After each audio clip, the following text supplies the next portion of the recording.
45 seconds.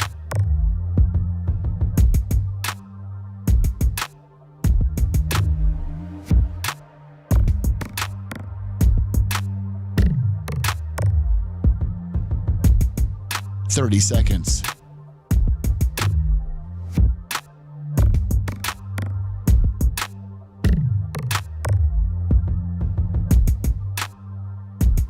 The show will start in 15 seconds, and this is your last audible warning.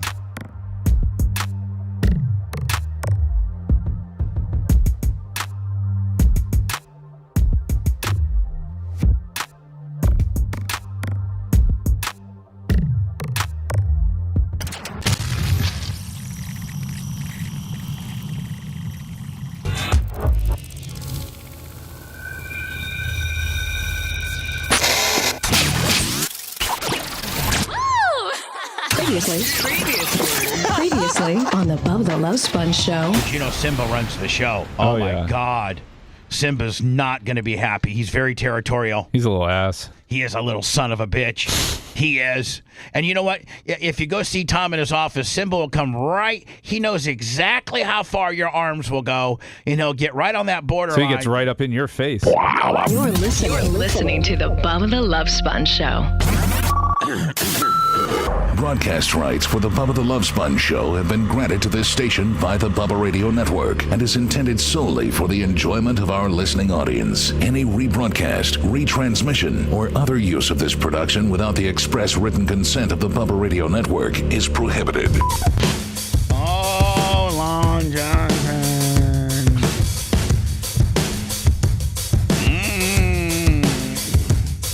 I don't see the glow bug anywhere. She's up there on vacation. Oh, they're on vacation? Okay. Yeah. I need to know that. Have a good time, Glow Buggy. That's right, Glow Bug. You need a vacation from us, too, my friend. Poor little thing. Let me get with the creative loafing guy. Tell me when to run an ad again. Nope, I told him. All right, cool. That should make him happy. Oh, they are happy. Lasker late today, scrambled. Man. And so I'm like, Lasker's like, I didn't get stopped by 7-Eleven today. No nanners, no cheese. I really look forward to that string cheese too. I know, me too. No cheese. I started to whip in there. I said, man, I'll be late. Well, man, listen, it ain't worth it. Here's the deal. Let me just give you the Dirt merchant, $10. This would be like if you were talking to one of your guys at the powder coating shop. So, like, what you say goes because you own it. Well, what I say goes because I own this place. So, Gene, here's the new rule. Instead of missing Seth Wiley, Lummy, right out of the box, he filled the glow bug. He filled the glow bug. Hold on, 25 on PayPal. Thank you, my friend. PayPal, Venmo, Cash App at the Bub Army. Lummy and I were talking yesterday. If you're gonna hit your 2,000, whether it's through PayPal, Venmo, Cash App, merchandise, Super Chat, Twitch, by whatever means you can get us dollars.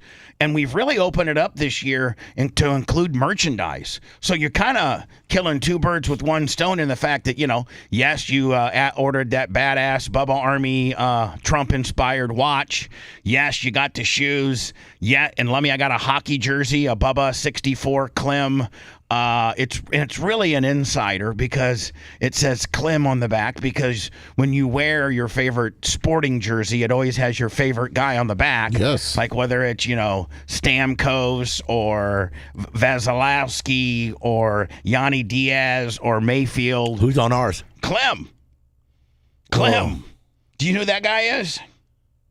Yeah, he started in the military war, the Russian-area war. No, that's Johnny Clem. Johnny Clem. Now, not to Jeff be, Coy, hold on. $20. Don't start hating because guess what, Gene Lasker? What? The same time the 64 Bubba Army Clem captain hockey jerseys come out, the how about that Gene Lasker shirts will be out. So you got your I'll have option. something to wear finally. Yeah, you're like that's all about you, Clem.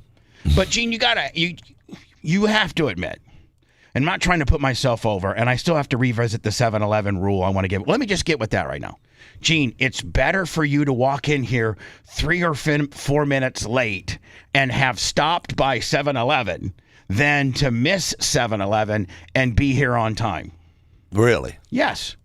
Well, you sure are getting weak. Well, I'm just getting older, wiser, and more patient. Well, also I've told Gene this too. Is that like the show is going to start? Like I know, and Lummy used to call me like 10 minutes till. Hey man, are you all right? But hold on, the show can't start without me. But anybody or Macho Man, but anybody else, if, like, well, it's going to start with that. I know, but I don't want to. You're going to be pounding on me. No, I'm not going to be pounding on you. Hey, listen, let me tell you something. I was running a little bit late. I knowed that you said don't miss 7-Eleven, so I'm using that. I'm 3 minutes late, Sponjo. But you got to admit, Gene, you have to admit things in your, like, for instance, the amount of sponsorship dollars and the gimmick of being the Hogan race team, getting on the front page of Sprint Car and Midget magazine. When I came to the Sprint Car team, it helped promotionally. When you came to the sport, it helped. Well, yeah, I mean, completely. Yeah, I mean, and when I came to the sport, I put asses in Stanley Colin seats. Oh yeah. I put asses in the Jacksonville Raceway because I had an ability to unlike most racetracks who don't have, the most popular media personality talking about their track. I mean, how many? If we were racing at Jacksonville, what did I talk about it? Maybe 15 times at least. But there's so many people just wanted to come see you, thinking that you race there. That's a gimmick. So, and then when they got to see you and you did pretty damn good, it was like they got the best of the world. So the number one thing people would come up and say to me, and I'm not bragging, I was never as good as Gene. I was the next cog below. Big Gene, $25. Gene was a guy that could go out and win any night. I was a guy that's going to finish third any night. Like, I was just a cog below Gene. But here's the one thing. I was really good at avoiding wrecks, and I always finished. Yes, you did. Like, that's why I won I only won one feature the year that I won the Jacksonville Track Championship. I only won one feature, but I finished top 5 almost every week. Single race. Yeah. So I was the king of third and fifth, and buddy, I'll tell you that right now. The king of it. Yeah. So anyway, Gene, here's the new rule. Be a little bit late. Roll up in here with your cheese sticks and your Slim Jims and your nanners. Yeah. And then just, hey, Sponge, remember back in July you said I could be 2 or 3 minutes late? Now, don't do that every time because, you usually are really responsible about being on time. Yeah, well, but today, this particular time, we had homeless people in the middle of 54. So the reason why you were late. In the middle. Did you hit him? No, I didn't hit him. I helped him. So hold on 54, which you go up to 41, make a U-E, take that light, and hit. No, I cut through the back road and go right where Lowe's lights at, and make a left. Boom. Oh, okay. And so I'm zipping down, and I get down by 3 lights, and right by the dealership, and there's a Dodge truck with giant boxes and clothes and bicycles and all kinds of rubbish on the back of the truck piled up like it's going to a junkyard. But really, it was all the people's everything that they owned was in that truck, and it broke down. And it was in the middle, and there was lights was barely blinking with the hazard lights, and the lady was, little chubby lady was out the right side door, had the door open, and the guy on the right, on the driver's side, he's laying under the truck with his feet out on the street trying to fix something. And they're not on the side, they're on the road. They're in the middle lane. Oh, and wow. I pull up. As I'm slowing down, I'm going like, what the heck we got going on? And I go to make, and I see these feet moving. I'm thinking, there's a kid running around the truck. So I slow her way down, and it's a dog. And he's running around the truck. He was on a rope, but she was holding the rope, and the rope was long enough for the dog to get under the truck to the other side and be out there on the road. I pulled up next to him, and I hit my lights, and I said, man, you got to get out of the road, dude. Oh, brother, I'm trying to, man. I'm having a hard time. So I pull up, and I back up, and I jump out, and I grab my chain, and I said, let's hook this thing up. Oh, okay, Hold on. okay. Lasker's the kind of guy, Lummy, that has a full-blown logger chain with him at all times. It's nice, too. It's powder coated black. Yeah, exactly. Yeah, exactly. No rust on my chain. Exactly. Hey, was this a red Dodge? No, a white one. Okay. All right, so you go A and white say, Dodge, an old one. Let me hook you up and yoke you off the road at least. And as I'm going, here come the red lights. Boop, boop, boop, boop, boop, boop, cop lights. And so I stop and I look at him. Man, so I start pulling the guy, and he's kind of like holding the breakers. He's freaking out. And he don't want to get slack I said, in the let's chain. go. Don't worry about that dumbass. Well, maybe the dumbass. that I said dumbass. Ain't so dumb. Well, no, maybe he got an attitude for it. Maybe because he had attitude when he got out. So because you hollered at him, hey, dumbass, stop. Because he was. I mean, stop behind us, turn the lights on, and let us get him out of the road. Oh, you told the cop dumbass? Yeah. Oh, you called No, the cop? I said to the guy, don't worry about that dumbass. Let's go. We're playing wordsmith games with cops, Pasco County cops in the middle of 54 at 4:40 in the. I'm sorry, 5:40 in the morning. Don't be an internet cop because they'll be on it. All right, so but anyway, I get him off and I get him on the side and I get him over to the gas station part. And I tell him, go right in the parking lot. Don't park on the side of the road. Go in the parking lot so you're safe. We get in the parking lot. The cop comes over and says, "What are y'all doing?" And I went, "Really? Seriously? You got any coffee yet? Because don't act stupid. What do you think we were doing?" "Oh, you got a problem." "Yeah, I got a problem." "Are you damn sure you got a problem?" "You. Why don't you turn the lights on behind us? Why you not make us safe? Why don't you do your job?" Oh, jeez. I don't approve of any of this because I know exactly what we were talking about, and that's right next to my house. So you know what? I'm very happy with the Pasco County.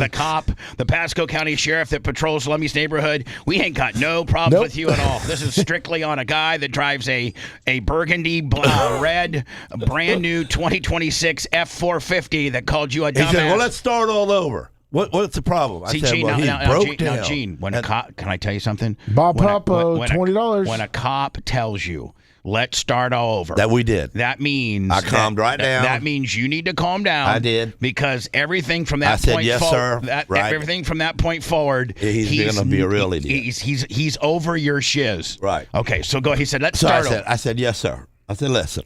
He broke down the middle of the road. His dog's running around outside the truck. I'm freaking out. I said, "Let's put a chain to it, move." I said, "There ain't much traffic, but there's a little bit of traffic. No one's helping the guy. He's in a bad spot."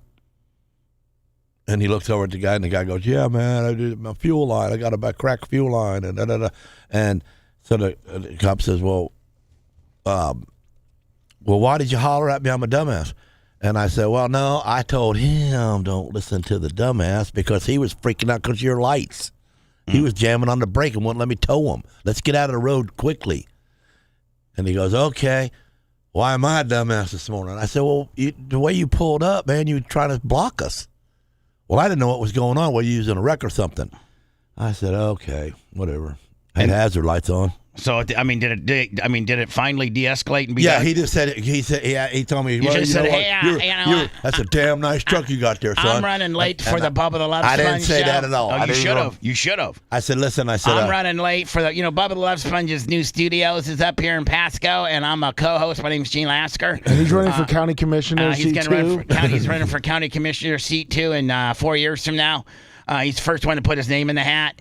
And I'm just trying to help a guy out, and now I'm going to be late. Can't get my cheese sticks. Well, you at walked over 7-Eleven. and shook my hand, told me thank you for being a nice guy. Not many people would do that with a truck like that. I go, it's just a chain. Yeah. So, Lasker, you powder coat all your chains? Yeah. What a great idea, because all the chains I got at the track are all rusted, and, is it hard to powder coat a chain? No. Just because because when you powder coat it, it's... Well, where the links touch each other. I was going to say, how do you do you just put, No, you just try to get up in the crack the best you can. That little bit ain't going to get much powder coat in it, but you don't see it because the chain's pulled there. Right. Dustin Howard, $10. All right, so there's Gene Lasker. And Gene, I'd like to propose the new rule where if you are helping homeless people with a cop potentially pulling you over caper, and you're going to be you're either going to miss 7-Eleven and be 1 minute on time, or you can hit 7-Eleven, get the nanners, get the cheese, get the Slim Jims, and be 3 to 4 minutes late. You rolling in here, 3 or 4 minutes late with whatever drama that would ensue could make for some decent content. I didn't think about the content part of it. Yeah, I was just thinking about not getting to work on time. I was just thinking about the time you used to be a real asshole, and when you had people, to be there 5 minutes when before. People were late. You would not 5 minutes absolutely more than that. You couldn't even be early. You'd flip your wig, say mean stuff to everybody. I've been thrown out before. You're supposed to be here at 8 o'clock. I've been thrown out before. 7:45. Anyway, I want to remind everybody, including Gene Lasker, because I know he has not done it. So you might want to have to send Sarah down there today. But after the show, me and Lasker have a little project, about a 30-minute project that we're going to do. I don't want to tell anybody what we're doing, Gene. You know what we're doing. I just don't want to tell everybody what we're doing. We got this little K5 project that Gene and I are working on. But then, Gene, as soon as I get done doing what we're doing after the show for 30 minutes, then I'm going straight to Walmart and buying, all these school supplies because today, today's the last day. Yes, I waited till the last day, but I've been so busy. My mom had a major medical deal, not a major, but an outpatient procedure yesterday that Erica had to take her, drive her to and from because it was under anesthesia. You can't drive. So Erica took her for this, I think this was a nerve ablation or something. Oh. So I was going to go yesterday. What is that? A nerve ablation was as they go in to your back and they burn the nerve that's causing you the pain. So they basically kind of deaden that nerve that's pinching your particular part of your back and hurting you. And did it work? Well, she won't know for a day or two.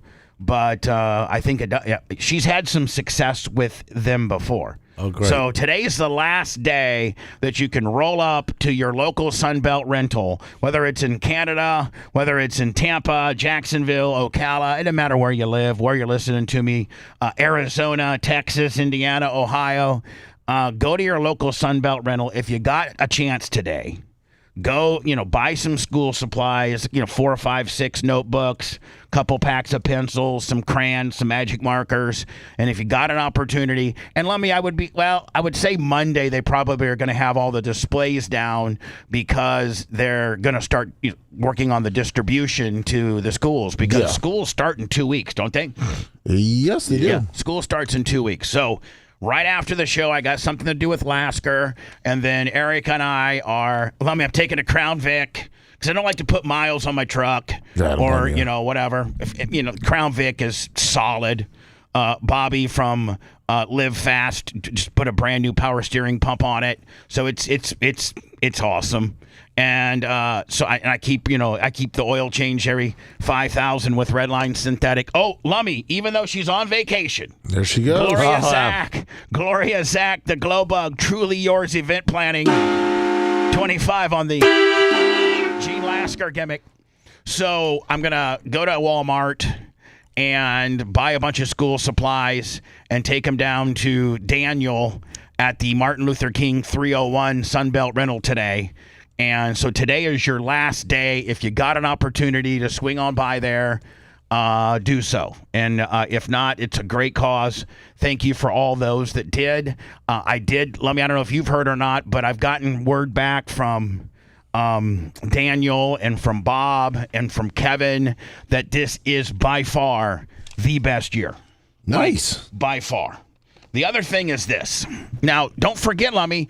Oh, I before Gene interrupted, Lummy and I were talking about in the next 30 to 40. I think it ends at, is it September 15th? Yes, it is. For your last opportunity to get your $2,000 in, whether it's through PayPal, Cash App, but you also can include your merchandising purchases as well. So we should have more people than ever qualify. Everybody probably has a general idea as to what your levels are of participation. Uncle Eric, 25. And Ashley has already started that accounting process. Yes, Chub It Up Spice, 20. Thank you, guys. Thank you. We already got a lot of people already in. Oh, yeah. But here's the deal. We usually do a last minute Bubba 199, and I think I already wrote it on the calendar. I think I did. Let me see here, because that'll be the first one from here. Yes, and I don't necessarily know if we can. I don't know if we can handle it. Let me see. So the 15th of September is a Tuesday, so then it would be September. It would be Friday, September 11th, 9/11. If we were to do that, I'm sure, Macho Man, would you be able to hook up your DJ equipment here? Would you you'd be able to hook it up here? Yeah, sure. Kind of behind, where would you put it? I would probably put it back here and just come up on the Zoom pot. Oh, okay. All right. If that works for you. Yeah. And then, Lummy, what would we do? Maybe just get chairs, like folding chairs for an audience? Yeah, we could put it over there in that space between the. Well, we can actually move we could move the podcast. The podcasting area is collapsible, so we could take those two temporary walls that we use for podcasting, put them against the wall, right? Yep. Yes. And then just fill in chairs. Mad Mike, $20. So we got to start planning that. But that's the last Bubba 199 of the year, which is your last opportunity to get your money in, and so that's what we do formatically. That being said, don't forget merch is included in your 2,000.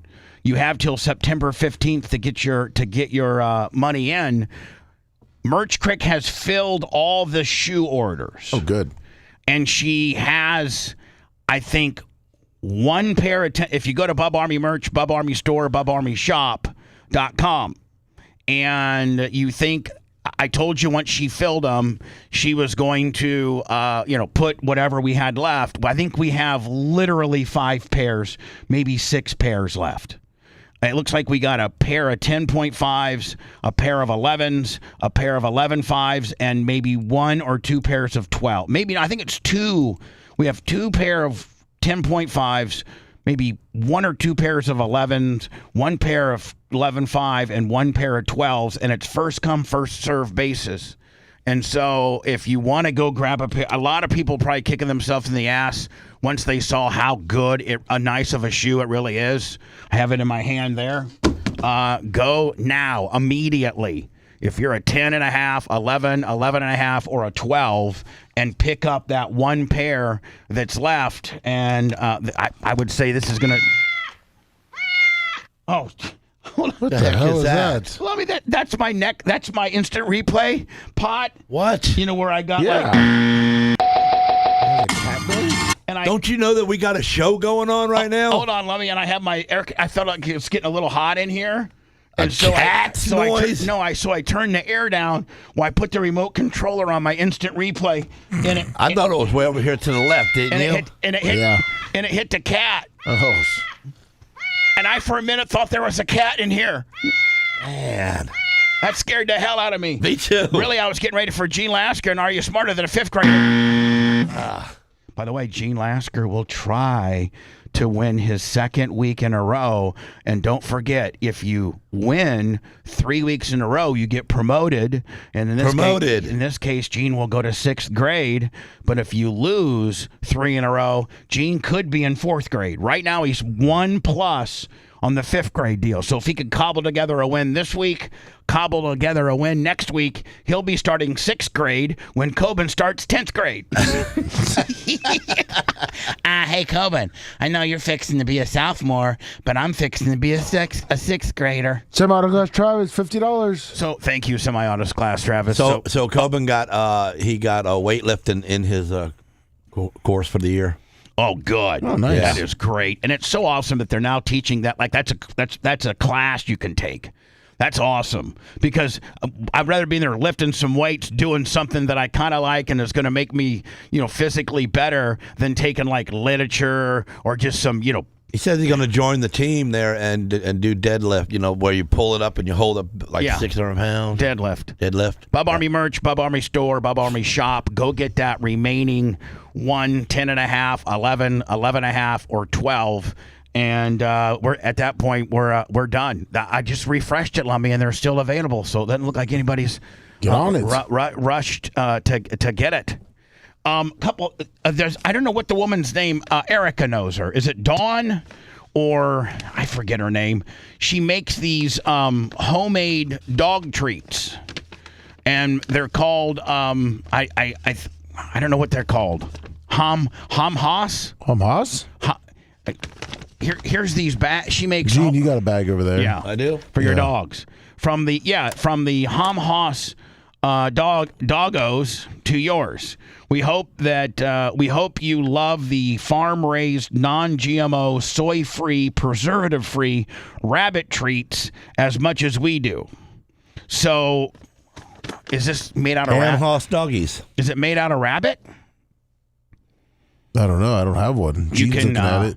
You can go to Hamhaus, HAMHAUS at yahoo.com. It says rabbit treats. and that's their email. I don't know if they have a Facebook or they have a regular website, but supposedly they're homemade. And let's try one. They're made for dogs, Gene. That's right, man. If I can't eat it, my dog can't either. Oh man, she's got some neat stuff. She really does. I wish they would have a website though. That's a lot of stuff. Rabbit jerky. That's what I'm trying. And so can we do some background on that? Yeah, I'm looking for it. To see. How do you spell it? H-A-M. Dehydrated rabbit head. H-A-M. Dog treat. H-A-M. Oh, my dog's gonna love this. H-A-M-H-A-U-S. All right. H-A-M-H-A-U-S, and they're homemade. Rabbit balls. And they seem to be rabbit based. And the woman listens to the show. She's Bubba Army. And she also. Are you eating it? No, not yet. But these are rabbit ears. Gene, they're the real ears, bro. That's, I guess, what dogs eat. What? I don't know. I don't know nothing. Look at them. I'm not. They're real. I got a show to run. The real damn ear. I got a show to run.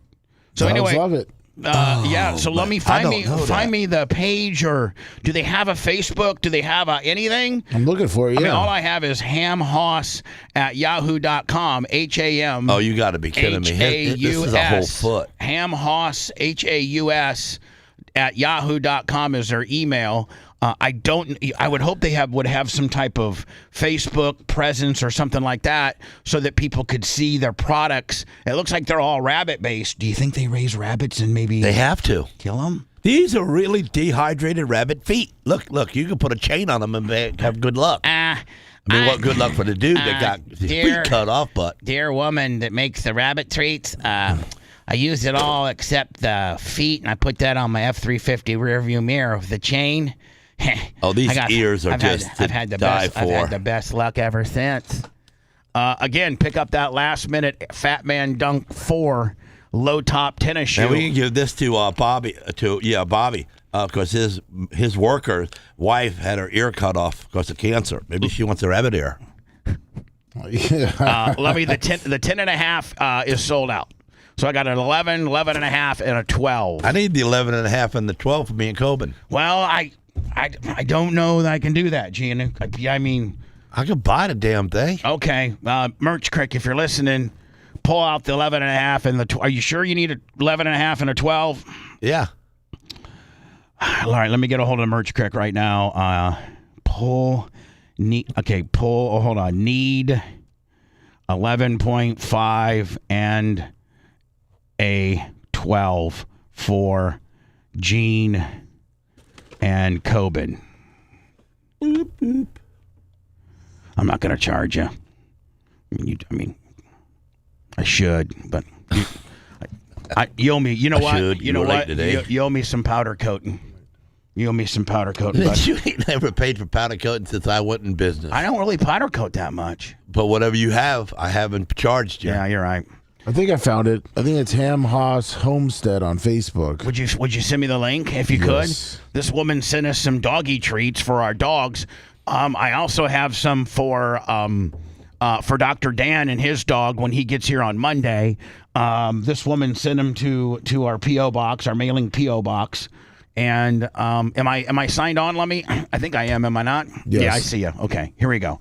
So this is, if you'd like to buy some organic rabbit-based, look, 6 more off the feed bill. I need to process another 6. That's my daily limit. 6 fit perfectly in my container and small fridge. These will rest for a couple days. Then I will shrink wrap and freeze. The feet and ears are in the dehydrator, and the dogs are drooling. Look at the size of these ears. Oh, okay. So, nice. Great. Okay, I don't want to watch that. You have to. No, privately, perhaps. I don't know if I want to watch it, live. Think they wax the ears off right there? Gina, I don't know. I'm a member of PETA. And I don't know if I should be promoting that necessarily. I mean, I want to promote their treats. I just don't want to. It's like I like hamburger, but I don't want to go watch them slaughter the cow. And then my screen goes straight to deadly intentions. Yeah, there you go. Makes sense. By the way, we dropped the second episode of Daily Intentions. Gary, I don't know if you're listening to the show. You absolutely nailed it. I'm going to give you, starting last week, I'm consciously trying not to say right. I'm trying to work on my crutches as a co-host to be better, because the better stuff I give you, the easier it is to edit. But it's night and day. Matt Cox, who's kind of my podcasting consultant, saw it, said he loved the intro. It was 100% better than week one. Week two, the Golden State Killer. Let me just play the intro. It's so good. By the way, go to Deadly. He starts communicating with the. Here we go. Go to Deadly Intentions Show on YouTube. Deadly Intentions Show, and follow it. More importantly, watch the episodes as we're trying to. Me and this Pete Rosario. Pete guy. We're trying to carve out a little space in the true crime area. Sarah Lasker listens to it. Females. She says he's got 6 or 7 of them out. Why ain't you got them home for me to watch? Listen, females, I think they like true crime better than men do. They do. I think that our female numbers are like triple of what the show is. Here's the intro. Gary, you nailed it. Matt Cox says you nailed it. And me and Pete Rossini will continue to get better to give you better stuff. Here we go. Here's the intro. It's really a good podcast. It's just right at an hour. And here's the intro for the new Deadly Intentions episode 2, the Golden State Killer. On individuals he's traumatizing, he's communicating with the officers, like mocking and taunting. He had a 44-year run of evading capture. How many years? 44. He was someone who had institutional knowledge and was able to exploit the limits of what was essentially an analog world. He was sentenced in 2020. Boom. That was the intro. Was that not good as hell or what? It was. Yeah. Go to Deadly Intentions Show on your YouTube and follow it. More importantly, watch it. We're probably 2 or 3 weeks from having the necessary watch hours to be able to monetize, but we're already at what? How many subs are we at? I think we're at 1,300. Over 1,300. Over 1,300 subs. The Garden State Killer episode that dropped 20 hours ago already has 1,000 views. So, I think we're on to something good here. Appreciate you. If you could follow the channel, and more importantly, watch or listen to each podcast. When I return, Baker Mayfield says, okay, negotiations are officially over. I gave the Bucs until the start of training camp to negotiate with me. We've passed that. Training camp started on Monday. I'm done. And now I think Lummy, he goes out and plays harder. Oh, he will. He'll go out and absolutely kill it. Hopefully he can stay healthy. Yeah, does he have a history of being a paper tiger? No, he's coming off an injury though last year, so it wasn't an ACL or nothing, was it? No, his shoulder. Oh yeah, you can get through that. Yeah. It's PRP, stem cell, Willie. He's only 31, so he's probably got 3 more good years. Bucks are just they're gonna fold it up. We're going back to 5 bad years. You think so? Yeah, until they get the new stadium done, their $1 billion new stadium. Deal. Oh, you mean the Rays? That boat, $1 billion. The $1 billion they want to upgrade the stadium. You mean use the existing? How can you make Ray J better? Hold on. You go to it. You're a season ticket holder. You may have. Are you skipping out this year? Yeah. They keep raising the prices. They want to. They want to put a roof on it. Yeah, they want to put one of those retractable willies. No, like the Dolphins have. The sail. Yeah. Yeah. Good luck. They got a couple billion across the street with the Rays. They want $1 billion for Ray J. Don't forget that the Bucs owners paid $0 for Ray J to begin with, and Hillsborough County and the city of Tampa have footed the bill on all renovations and the construction of it initially. And the Bucs just seem to think that they get a pass, don't they? Well, of course, that's what the Glaziers do. Rays pulled one out of their ass last night. Yeah, they did. I actually laid in bed and watched it. I love noon games. They're done by like 2:30, 3 o'clock. Then what did Eric and I watch on? We watched something on Tubi. I can't remember what it was now. Damn. Oh, it was about this guy that has a cult, and he would end up sleeping with all the female women who joined the cult. It was like Nexus or Nexum or something like that. And didn't we try that? Yeah, are you getting ideas, Bubba? No. Back in the day, I thought we were going that route. No, well, I do have my eye on Allie. You know what I'm saying? Yeah. Ooh. He probably shouldn't have said that. That kind of frank dialogue troubles me. More of the Bubba the Love Sponge Show after this.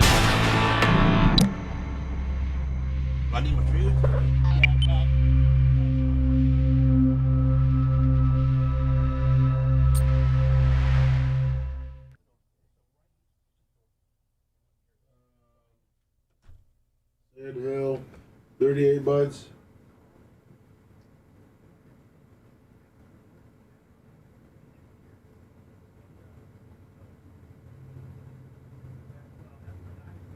Of course. I'm negative on how the Bucks or the Glazers treat their fans. That's what he does. Hey, look at this one. Like this one would probably be bad. They couldn't give them two shits about us fans. Oh, we should probably talk about on the air. How did your awning estimate go?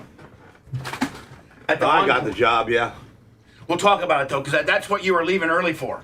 Yeah. Ooh, look at my girl today, Lummy. Oh my God. Oh yeah, look at her. Jesus. She's dialed in. She's fucking dialed. Who is that? It's Bubba's girl.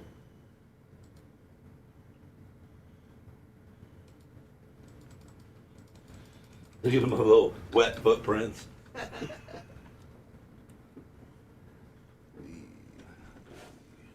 crazy. I told the merch crick to bring your shoes. She pulled them. Yeah, so now all they have is, all we got's an 11. 111. 111. By the way, $20. Damn, she has some long hair. That girl did it, doesn't she? Wasn't she fucking? That's my crush. That's my TV crush. She's so fucking hot. Another girl getting arrested right there. Look at her. Ooh. Oh, is it the one that had 12 IDs? Yeah. Yeah. What's wrong with that? Well, when you don't have a valid driver's license, you're driving, and you got 12 different IDs. Well, you don't want the guys to be able to stalk you. I got that story. Well, you gotta have a driver's license, though.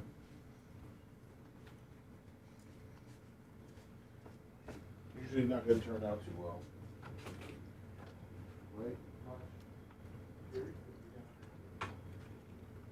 Man backs into a cruiser. Chatamungos, good morning. Give me some thumbs up. I got to squint a little bit because Slummy's got me on tiny baby letters.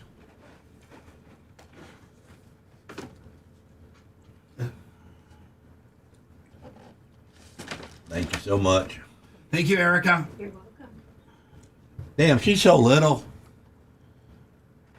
She's a mini sprint. She's a mini sprint. She's a 4-cylinder midget.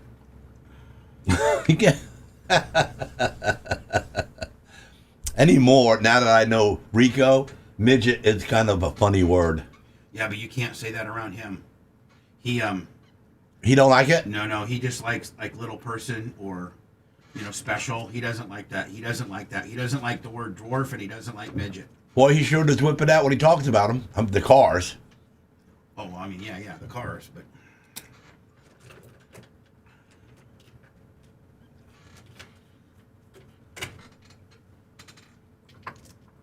Mr. Lasker, Organic Jeans, good morning. Good morning. $2 Willies. Dirt Merchant, morning.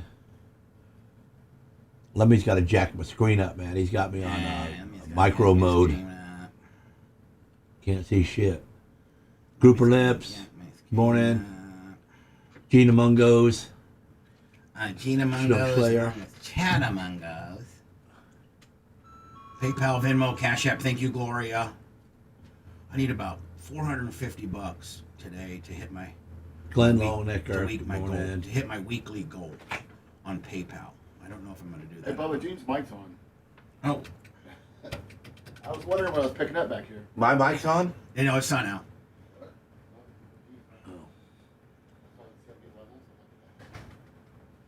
Joey the Wall with V8 boobs. Oh, they heard you say she was a 4-cylinder. And the dude saying, yeah, but she got V8 boobs. She's got supercharged tits. She's got 2 turbos. That's funny. Thank you, by the way.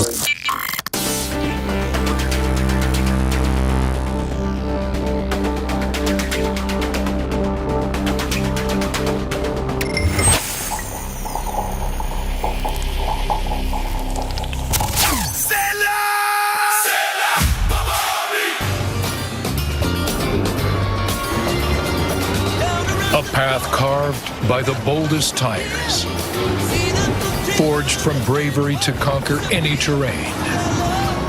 For fearless challengers driven by blue passion.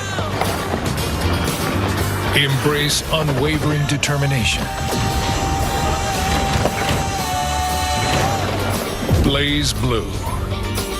Toyota. If you're looking for that non-offensive broadcast, you're in for a surprise. You're listening to the Bubba the Love Sponge Show. I love the sponge. It's not that kind of love sponge. Back to the Bubba the Love Sponge Show. Strange Clouds Vapor and Smoke Shop, your one-stop destination for all the good stuff. They got premium Nick vapes, delicious edibles, THC products, kratom, kava, killer glass pipe selection, fresh incense to set the moods on all the best prices. Full kratom and kava bars, relaxation lounges located in each of their locations. Bay Pines, Largo, Clearwater, Palm Harbor. Mention Bubba Army, get 15% off your entire purchase. Strange Clouds with a Z, Vapor and Smoke Shop. Come get lifted on some good vibes. 4 locations serving Tampa Bay or online at online at shopstrangeclouds.com. Thank you, guys. What's a kava bar? Kava? It's this stuff that... Coffee? Yeah, it's coffee. Yeah, sure, Gene. No, it's this new stuff that they sell. It's like a mushroom THC kind of deal. And you can... So you guys just sit around and talk and get high? Yeah, I guess. I think it's super cool. You want to go try it, Gene? Yeah. You want to go to get some kava? Man, y'all tried to kill me the last time we did that. Last time I did some spice, and I died. I really died. I saw God. I saw Jesus. And then I said, Jesus, I am way... It's not really... I'm not ready to raise There's no kava. There's no dirt tracks in heaven. I can't be going there. Kava's good for stress and anxiety. Yeah. Well, I could use a little bit of that. We need to get a hold of the Strange Clouds people and see if we could get like a little trial pack of their various products that we could potentially try on the weekend. Yeah, I'll talk to Tony. Yeah, get a hold of Tony if you could. No problem. Gene, the last time we spoke with you, you had to leave a little bit early because you were going to go do the Tampa Bay Auto Enclave. The place has only been around like three years, and they are already having some awning flake issues with regards. Dullness. Every day, the orange awnings around each one of their doors are dulled out. So, did you roll up in there, and then how did it go? I rolled up in like a big dog in my new truck, looking around, thinking everything's really cool. And then I walked into that guy's shop. He's got 3 bays. And let me tell you something. We don't got nothing. Your shop, my shop. That place is like, well, hold on. Jay Diaco. Like, that place is where millionaires play. That's a millionaire playground. Am I not right? Big millionaires, not one millionaire. No. You know, because I can't play there. Did you know Hogan used to say to me, let me tell you something, brother. We'd be training. He goes, you're not a millionaire unless you got 3. I go, what do you mean? He goes, well, you got to have 3 million in order to make $1 million. Well, well, the government takes one off the top that puts you at 2. Then chances are you're going to lose the other half with some type of flim-flamming bitch ordeal. So you got, in order to be a millionaire, you got to have 3. And boy, there was no more truer word spoken than that. Well, these guys got 30. No, I know, or 40. Like that would be the kind of place like Kurt Morgan and Todd Steps and J.D. Yako hangs out. You know what I'm saying? Yeah. That level of craziness. They're way up there, man. I mean, like, doesn't Kurt Morgan have like 4 extra 410s? Like he's got 5 altogether and 2 360s. Yeah, 1's in the hole and 4 on the floor. Yeah, 4 on the floor, and they're about 70 apiece. Yeah, between 40 and 70. Yeah. God, I love that dude. I got to have him come out and look at some stuff here at the Clem compound. So anyway, Gene, congratulations. Are they starting to disassemble? They got this guy, Steve. He's disassembling it right now. And I showed him how. I told him how, so he don't fall off the ladder. They're going to try to do it with the ladder. You need to go to Sunbelt and get you a high reach. So, but evidently somebody in the complex has a high reach because he's working on his ceiling. Right. And they're going to use it. Did he show you any of the private garages? Yeah, that's what I'm saying. I walked into that 3-bay one, and all the older guys are over in the corner, sitting down, and it's like a man cave with the beautiful portraits on the walls. And they got some of them have bars. He had 15 cars in there that he owns all of them, and I went, oh, man. Look at these cars. We need to get a hold of a guy like that and see if we could take one out on the course one day.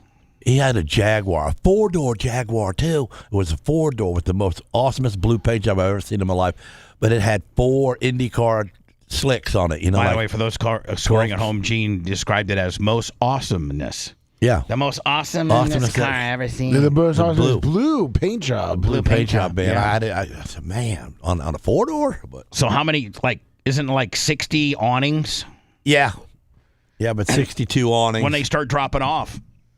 I think I get one today, and I told him, just give me the one. What color are you doing? Orange. Right. Safety orange. That's what. Oh, okay. They probably want it that so that it pops out when people are pulling in. They can see if it's. The trim around the gray building is trimmed with like a 6-inch orange stripe, which is same color. And then the awnings are orange, and the front doors and frames are orange. All right, so it just kind of matches. It kind of flows into everything else. Yeah. They're not going to bring me one today. I'm going to do it, see what it takes to do it, because I need to know how long it's going to take me to clean it. Because so you really can't give him an estimate until I can give him a ballpark estimate, but I can't give him an estimate on the cleaning part because the simple fact is I don't know how low of a pressure I need to turn my sandblaster down. The more I turn it down to take it off, the longer it takes to do it. Because you can't pit the aluminum. Right. I don't want to. Yeah, I don't want to eat it into it. I mean, the pressure needed to sandblast an I-beam is probably a couple hundred more than it takes for aluminum. Yeah. Well, you go wide open and do it quick. How much pressure does your sandblaster have? 160 pounds. It'll pick you up off the ground. It can go a constant 160. Yeah, because I got a rotary compressor. I would say a screw. They call that a screw. I got a screw. Yeah, so you got to have. Now, do you have to have compressor maintenance? Yeah, every once in a while. Do you do it, or do you have a company that does it? I pretty much do it myself. How do you maintenance your compressor? Just make sure there's no. I just look it up on line. YouTube on what it takes to change all the oils in it and which filters to change, and then I order them online and do it. Yeah. So anyway.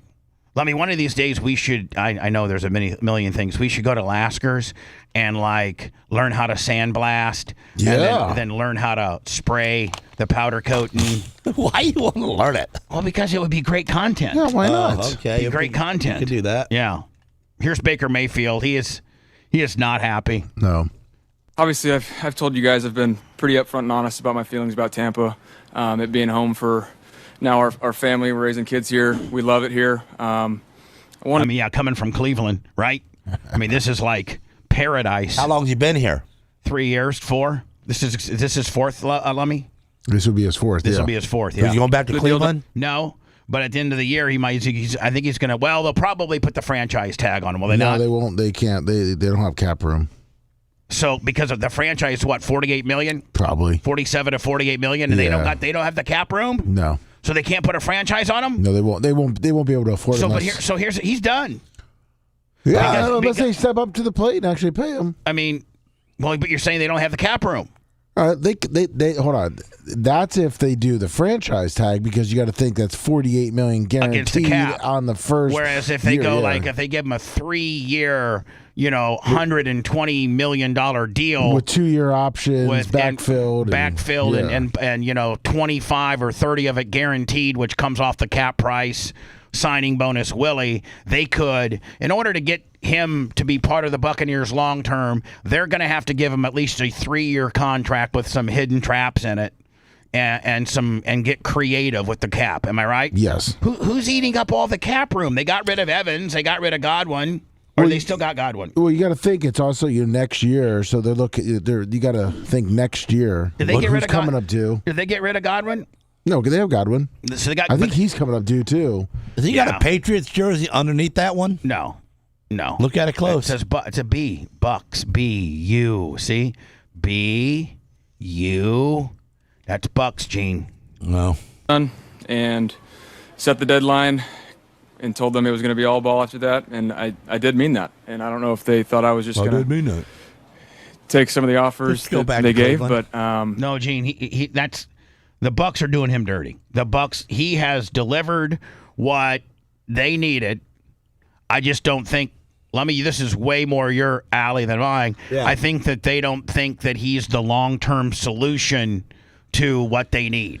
What it's looking like, and this is my opinion, but it's from looking at history of the Glazers owning it, they're going to become cheap because that's their ploy.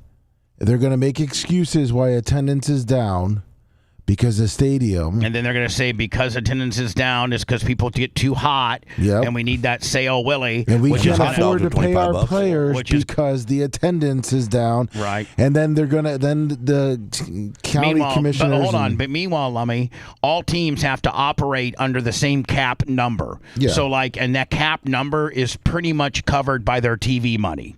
Like your TV money pays for all of your cap. If you look at it, I think each team this year got 416. Look it up and see if I'm right. I could be wrong, but I think this year's TV, the money that they just got from last 2025 TV deal, I think each team might have been in the $300 or $400 million range. Can you look it up? Yes. Because I think I saw that because the Packers were screaming, "Woe's me, we're losing money." Because we can't sell a portion. A lot of these $432 million. Was I? Can I give myself a Timble? Did you know that number, Lummy? No, you did not. Bubba Clem knew it. That's why you're gonna what? And Lummy paid for his seat. So it'd be interesting to see what the cap number for each NFL team is. 8.2 million. No, it's like $225 million.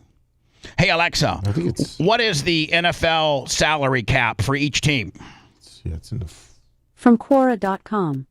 Each team in the NFL has a salary cap of $208,200,000 a year. Right again. I mean, that's why you want to buy that Bubba Clem 64, your favorite player jersey.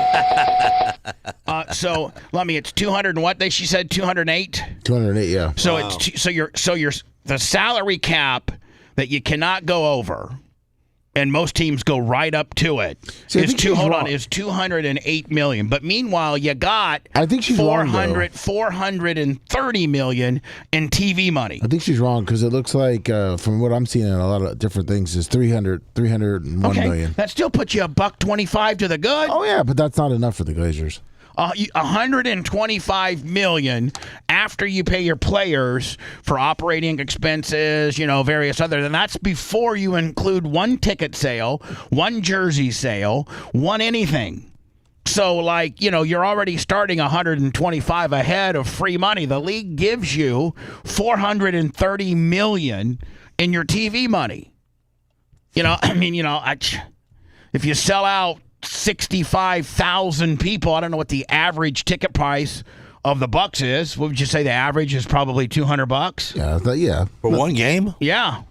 $200. So that's that's probably 1.4 or 5 million in gate.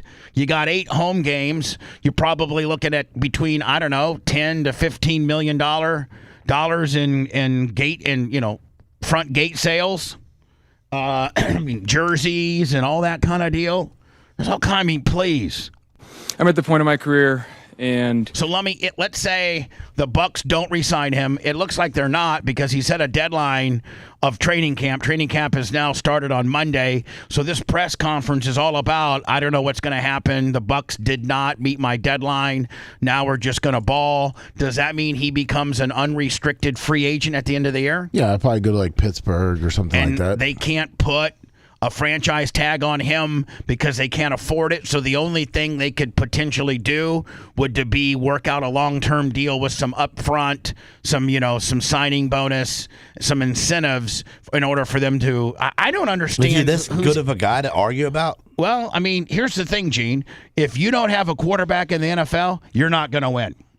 Like, it's such a quarterback-specific sport that, I mean, am I not right? If you don't, yeah. I mean, they only run, teams now only run the ball about 25 times, and they pass the ball about 50 to 60 times. And if you don't have a passing game, you're not going to win. The days. Okay, wait. So back in the day, I said that. I would just make my quarterback throw the ball. And you go, you can't win. You got to have a running game. Well, you got to, because the defense is just going to put 8 in the box and rush you, or they're going to run a flex nickel or a flex dime and throw 1 or 2 extra defensive backs. So you have to have a running game. Well, you got to keep them. You got to keep them honest. Let me tell you, if you pass, what's coming up next? A pass. Yep. But if you pass, run, pass, then a team can't pin their ears back and know what you're doing. Yeah. So, that's you got to have. This dude looks light duty, though. He's smashing real easy. He's pretty good. Is he? He's pretty damn good. Understanding what I've brought to this franchise, one, I'm very, very thankful for. Haven't they made the playoffs every year, Lummy? Except for last year. So 2 of his 3 years, he's made the playoffs. Jason Lindquist, $10. And is it him or is it the coach? It's the coach. Thank you. And it all goes back to the Glazers. Chance they gave me, do not get me wrong on that. But I've also I really know what I've brought to this franchise, leadership-wise, and even play-wise. And here's the deal. I mean, Gene, you can hate him all you want. He's a pretty good dude. Like, he's a good leader. He's a quality quarterback. And somebody's going to step up to the pump and give him, like Pittsburgh. What is there? Probably 6 teams that at the end of this year is going to need a quarterback, if not more. Yes. I don't know that the Tua experiment's going to happen in Atlanta. He's hurt. He's hurt again. He's already hurt. Off the top of my head, I can think of 4 teams right now that could use Baker Mayfield. It's been some of the best years of my career, and I think it's only going to trend upwards. Just being comfortable and feeling that. So disappointing in that regard to not have, to feel disrespected a little bit. And that's really the disappointment. See, I mean, there you go. The Bucks, this player feels as if the Bucks have disrespected him. And that is the worst thing a player can feel, is when the organization does not care about him, does not respect him, and thinks that he is expendable. And he has, in my opinion, help me out or co-sign or argue with me, but I think the guy has a valid point. I think that they're not showing him any respect, that they don't value him, and indeed they're posturing for him to not be around.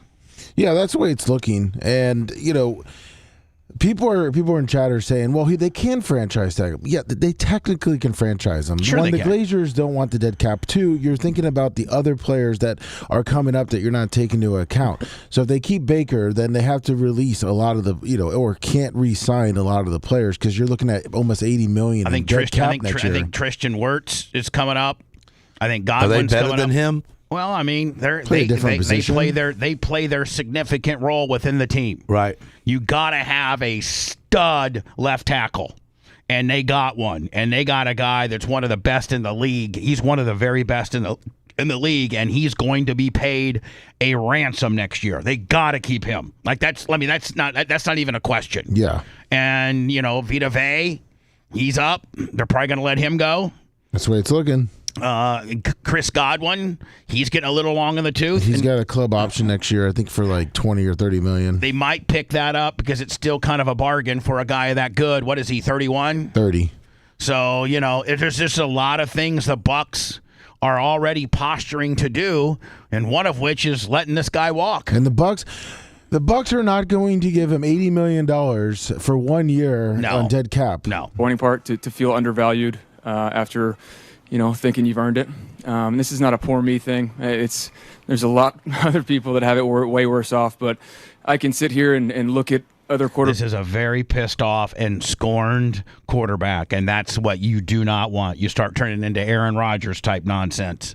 Well, what do you do? Start throwing interceptions and get seated, then get paid for? No, because see, here's the thing, Gene. The better he does, so this pisses him off to do the best that he can, because the better that he does, the dumber the Bucks look, and the more valuable he becomes to another team. Right. So, like, if he goes out next year and throws 40 touchdowns and 10 interceptions, he'll be the hottest guy in the quarterback free agent world. And this guy now is a $50 million guy.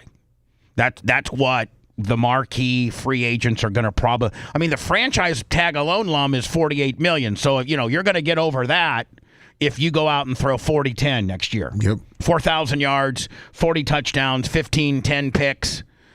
You're going to be a $50 to $55 million a year guy. You are. Easy, yeah. So this guy's going to get it. If he doesn't get it here, he's going to get it somewhere else, and it looks like he can't get that kind of haul here. Backs and peers, and I feel for the guy, man. Guy came in and did what they asked him to do. And I think he's in the upper 1/3 of quarterbacks. Yeah, but he got paid from the beginning. What he he really didn't. No, he really didn't. He was wanting more money as he went. They got him on a sweetheart deal because he wasn't doing that good at his other two places. So they got him in a sweetheart deal. He really excelled here. So now he wants more money, but they won't give it to him. As he should. Oh, okay. As he should. That'd be like Lasker. You're a professional race car driver, okay? And your first two teams, you come out of, you come out of Indiana as this, 18, 19-year-old hot shoe, and the first two teams, you just don't do that good. But everybody knows you got it in you. And so the third team signed you, but instead of giving you 42, 45% of the car, which the big boys make 50, up to 50, they tell you, Gene, listen, man, you don't got a lot of people that are looking to hire you. We're going to give you 25%. You go out for 3 years and you win a lot. You do well. Okay. And then it's time for your deal to come up. And the team that you're running for should give you that 42, 45, 47% of the car winnings, which all the big boys are getting. And they tell you, and you're on your last year of your deal, we're going to wait till after this year before we re-sign you. Do you, A, go out and just pull in, or do you go out and try to win as many features as you can to shove it up their ass so you can get a better team? So that Tony Stewart Motorsports will call you up and say, we'll give you 48% there, big boy. Yep. So that's, to put it in terms, that's me. Evaluate myself based on that and put myself in certain categories that I deserve to be compensated for that. And I think I'm a franchise quarterback. I've been told I'm a franchise quarterback. It's been said publicly from ownership down here. And so to not have a deal done is very disappointing. But I said the deadline was a deadline. And I addressed the team to let them know. I mean, this is not healthy for the team at all. I mean, you got the guy that's supposed to be out there, Johnny Rah-Rah, and leading your team. I think we all would agree that quarterbacks lead the team. They absolutely do. And if that guy's pissed and he hates you as owners, I bet you really didn't really care for Todd Bowles either. He's a joke. Yeah. This all kind of starts with that. The fact that the Glazers have let Todd Bowles stick around as long as he has. Because they're cheap? Yeah, what, they got him on a $1.5 million deal when most coaches are making 8 or 9? No, they gave him an extension, and so that's the reason why they didn't want to fire him, because they didn't want dead cap. Again, that's the Glazers. The Glazers. How many don't more years want left dead on the cap. Bulls deal? I think 2 years. Yeah, but it's guaranteed money, so if you cut him, you got to eat that last year. Yeah. Well, he's going to be around at least one more. If they don't make it to the playoffs this year, he's done. Well, he has to be done. I mean, that'll be 2 years in a row. Yeah. This is the mentality of our younger generation. Now, this woman doesn't look to be that young. She looks like maybe 35. Yeah, 30. Yeah, okay, 35. 35 plus. And rather than to go out and get a job, never when we were being raised up by whoever raised us up, whether it was Jerry Rod, with Eugene through the foster program, and then you ran away and found a guy named Jerry Rod who was very mean, but at least you had a stable roof and food over your head. Like there was some stability there, although he was very mean and very mean to you. He was tough. But he didn't teach you to expect a handout in life. There was no such thing. Lummy, your dad and mom were very financially sound. Your dad was a very successful real estate guy. He still is to this day, and you were never taught by your parents to ask for a handout or to get free money, or even to go back and my parents never said, hey, we won't help you if you get in time of need. They would have. My parents would have at any time, way, shape, or form, had I was down on my luck, they would have written me a check, but I was just too proud. Once I left at 18, I never came back home, and I never asked for any money. I figured it out, whether it was bouncing at the Jubilation nightclub back in '86. The Jubilation. I used to in the spring of '86. I got in radio in April, but I was just a part-time guy, like 8 hours a week. I made like $65 a week, and so there was this place called Indian Acres Catering. And it was on Wabash and Margaret. Gene, they had this big 40-foot gooseneck trailer that was configured with fryers and an oven, and they would go to your family reunion or your big corporate gathering in the park, and they would fry chicken or make hamburgers or hot dogs, and they had it all in that big 40. So they would pull the big 40-foot gooseneck deal, in the park to where you're having your event, and then I would be in there, and there was a guy on the grill that did the hot dogs and the cheeseburgers and the hamburgers, and that was far easier. I was the fried chicken guy. So you know how hard it is to fry chicken in a trailer with it splattering everywhere, and you got to have a big board, you got to have your egg cook dip, eats half of it. What's that? And the cook eats half of it. And your cook eats half of it.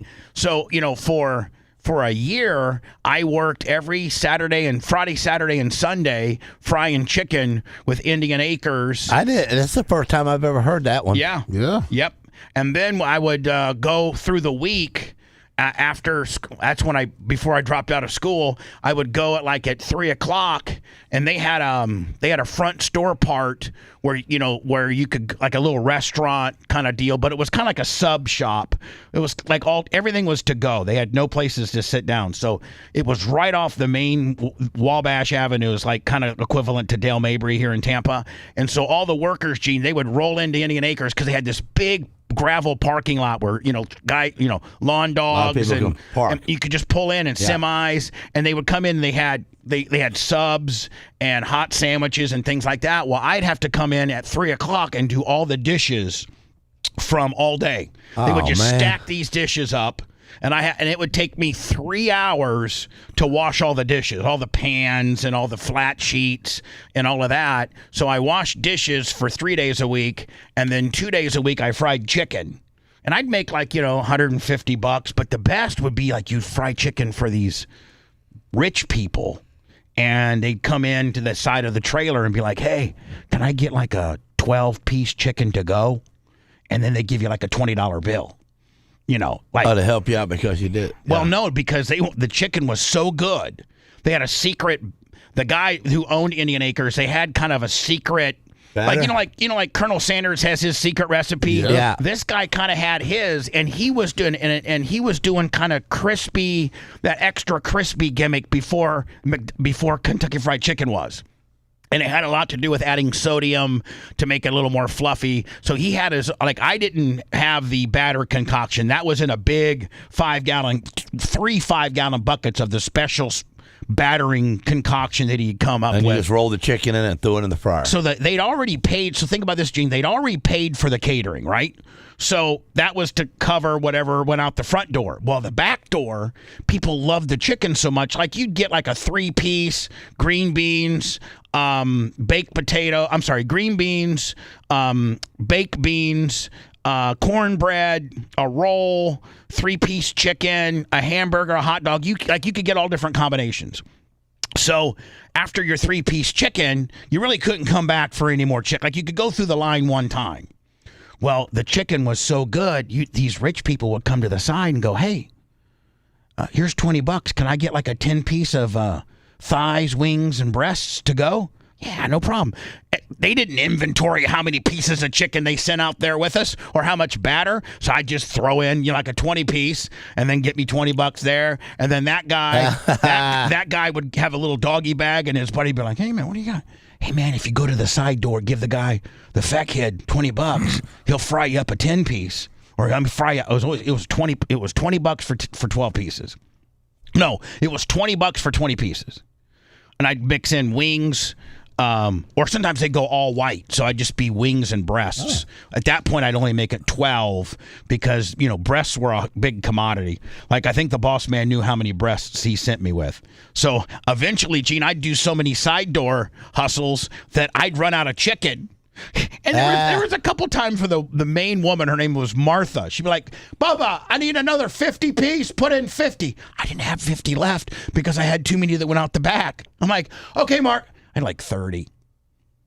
And I was like, man, I don't have any more chicken because I side hustled too many. But I'd make like, 100. Well, you really wasn't side hustling. I mean, you just... Yeah, I was. I mean, I wasn't... But they already paid for all of that food there anyway. Yeah, I mean, they paid, but I was kind of stealing from my boss a little bit because I was using his chicken. That was chicken. But if they came up to the front door and said, I want 12 pieces, they would have got it anyway. No. They would have said, you've already been through the line one time. You can't have any more. You can have, You can have a hot dog or a hamburger, but you could only get 3 pieces of chicken. Oh, okay. So you was hustling, gangster. So, yeah. I was selling chicken out the side, and there'd be a couple times that Martha would call because her chicken bucket... Sold so many of them. Hey, Bubba, yeah. I need 30 chicken. So that'd be 30 pieces. Well, I'd look at my chicken inventory because we had them all laid out on a flat sheet, and there'd be like 23 left because I had like 60 that went out the back. But like, hey, Martha, we're out of chicken. She's like, how are we out of chicken? I don't know. Have you been giving them away, they must not have sent me enough. She goes, no, I know they sent you enough. You might want to look around the hall. All right. Well, I didn't eat 40 of them, Martha. No, I sold 60. So we all figured out a way to pay our bills. We all figured out a way. I never knew there were SNAP benefits or food stamps or anything like that. When my mom took me to the grocery store, people that paid with food stamps were always kind of looked down upon because they actually had the stamps and they have to get them out of their wallet and give them like these stamps. Now it's just having SNAP or free food and getting free food by the government is just a credit card. They load up this credit card and you use your credit card. So, society doesn't want to scorn you, if you will. At one time in my life, I signed up for free food to get some free food to help me out because I didn't make no money. And I was hungry. And I went down there. And the big old chunks of cheese and the government powdered cheese. Milk. Government cheese. Oh, man, dude. And the people I had to stand in line with, I said, I'm not these people. Yeah. Back in the day, man, they had those big blocks of cheese, government cheese, and you'd have to stand in line for like 2 hours. And there's enough people that be like, hey, I don't want to even go through the shame of having to stand here for 90 minutes for a 5-pound block of cheese. I think I'm just either going to steal some food or go hungry. By the way, $10. My kids have not eaten in 5 days. Woo. It is the taxpayers' responsibility to take care of my kids. Trump done cut them food stamps off. If you're poor, don't have kids, okay? If you're struggling, don't have kids. Best message I've heard all day. If you can't support your own self, don't bring other human beings into this world. Just don't be responsible and do not have children. Bring more in. If you already have them, that's another situation. If you don't have them, don't bring in. I guess Trump really, really buckled down on people that are getting free food and food stamps. And like, I think the new thing is like, if you are able-bodied and you can work, we're going to be real stingy on these food stamps, which I have no problem with. None. And if you have 2, don't go having another one. If you have 1, don't go having 2 more. So they say $2 million is getting cut off this month. For the scamps, I'm about to go find out if... Did she just say scamps? Scamps. Not stamps? No, scamps. Scamps. $2 million is getting cut off this month. For the scamps, I'm about to go find out if I'm in that number, in that ratio. It's been day 5 and I have not received no food stamps. My disability checks is on hold. My cash benefits is not coming no more. They're still pending. It is the taxpayer's job to pay for my kids to eat and for my kids to be taken care of. I have over 2,000 followers on TikTok and I can't get not one person to send me 50 cents. If you're watching a video and you can't send me nothing, I'm blocking you. All right, block me, man. That's kind of. My kids have not eaten. That's kind of the mentality that we got in today's younger society, or even those that are 35. Man, back in the day when they used to give the food stamps to them people, and the booklets, and it had 20s, 50s, 5s, 10s, and all the way down. I used to buy them for 50 cents on a dollar, man, and I made a fortune, man. I got way ahead. I bought me a nice toolbox. Yeah. That's what they do. They, instead of going and buy food for their family. Well, they can't buy drugs with the food stamps, so they need money. Yeah, you're exactly right. Mission accomplished. Another segment filled. More of the Bubba the Love Sponge show after this.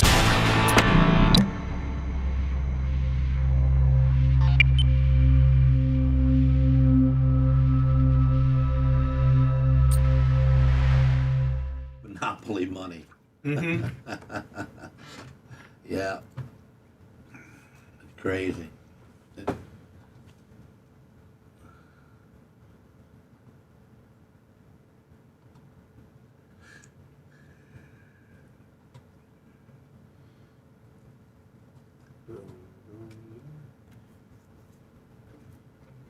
Yeah, Dirt Merchant, tell him thumbs up. Give me some thumbs. Good old Willie, Dirt Merchant. Shove It Up Spy said, Gene Lasker, I did the same thing. Yeah, I used to buy like crazy. I used my whole paycheck every week.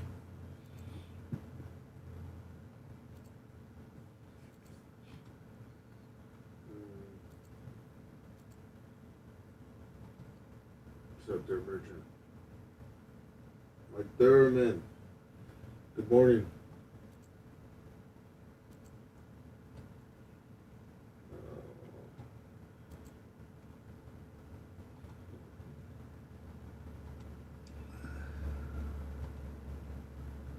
So you'd run at $20.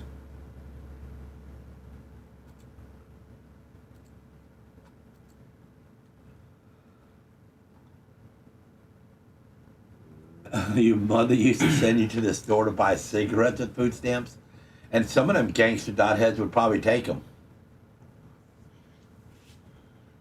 Morning, Black Guy Kelly. What's up, Glenn Longnecker?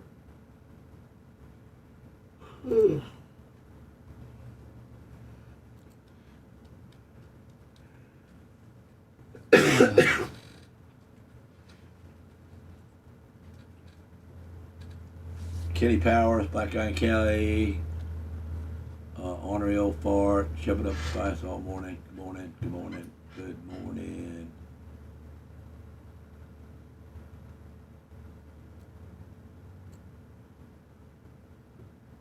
The trade big arms.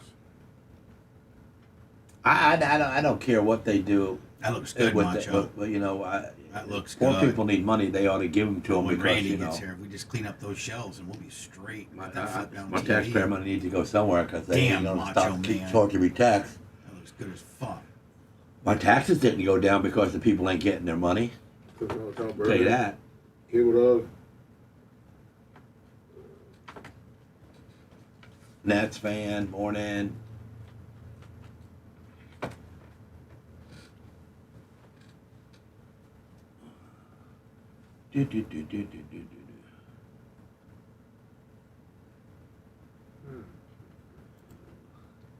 It's F on Friday there, Big Arms 101. How much are you betting at the Rams? How much dollars are you betting on the Rams to win the Super Bowl? I could not tell you who's almost good enough to be in the Super Bowl. I haven't watched no football, not one game. Is football being played right now? Oh, yeah, we need to get with No, Bob. see, I don't even know if I Yeah, or not. See, you know. I wouldn't. I mean, training camps. I think not the whole room. Is that training camp? Yeah, behind the TV. Are the Rams going to win this year? I wouldn't mind the whole room, but it might squat it down too much. Odds. They're good odds. I mean, just yeah, like I don't know, bro. I don't pay attention to it. Right, I ain't got right. time to watch football. That looked pretty cool. Sundays is grandbaby day, or working on coops, or playing with my dogs, or playing with my wife in the pool. One of them.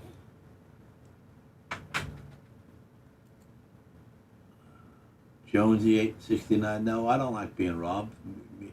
I try to keep as much money to myself as I can.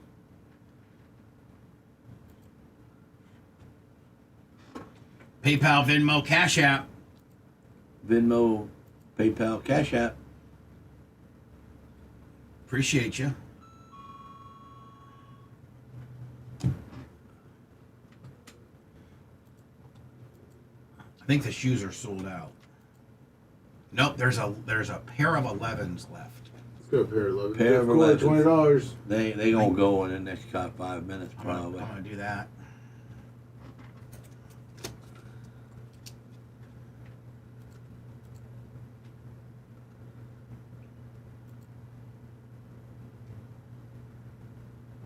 If you didn't get any shoes, just hold off. Someone's gonna be putting them on the internet for sale. Double the money. Should have bought them in the first place.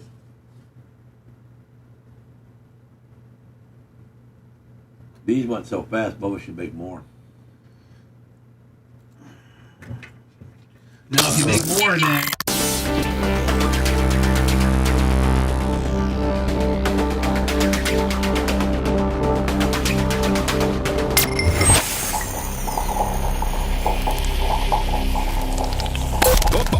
No focus groups and no apologies. Bubba the Love Sponge. Back now to Bubba the Love Sponge. Bubba the Love Sponge.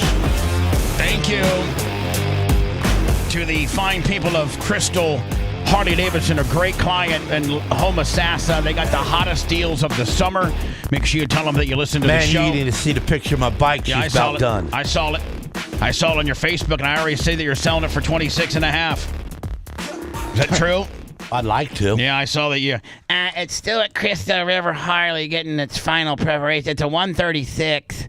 See, listen, doesn't that amaze you how much I actually pay attention and research my my little friend? Yeah, man. That I knew that? I'm kind of cool about that. Crystal Harley-Davidson like is that. the only Harley-Davidson place that Gene Lasker will let work on his. They got the best technicians, bro. They do. Seriously. And if you go in there and you wear Bubba Army gear when you're at the store, you're going to get an extra HD swag bag. If you tell them Bubba Army and you purchase a new motorcycle, you get a free helmet.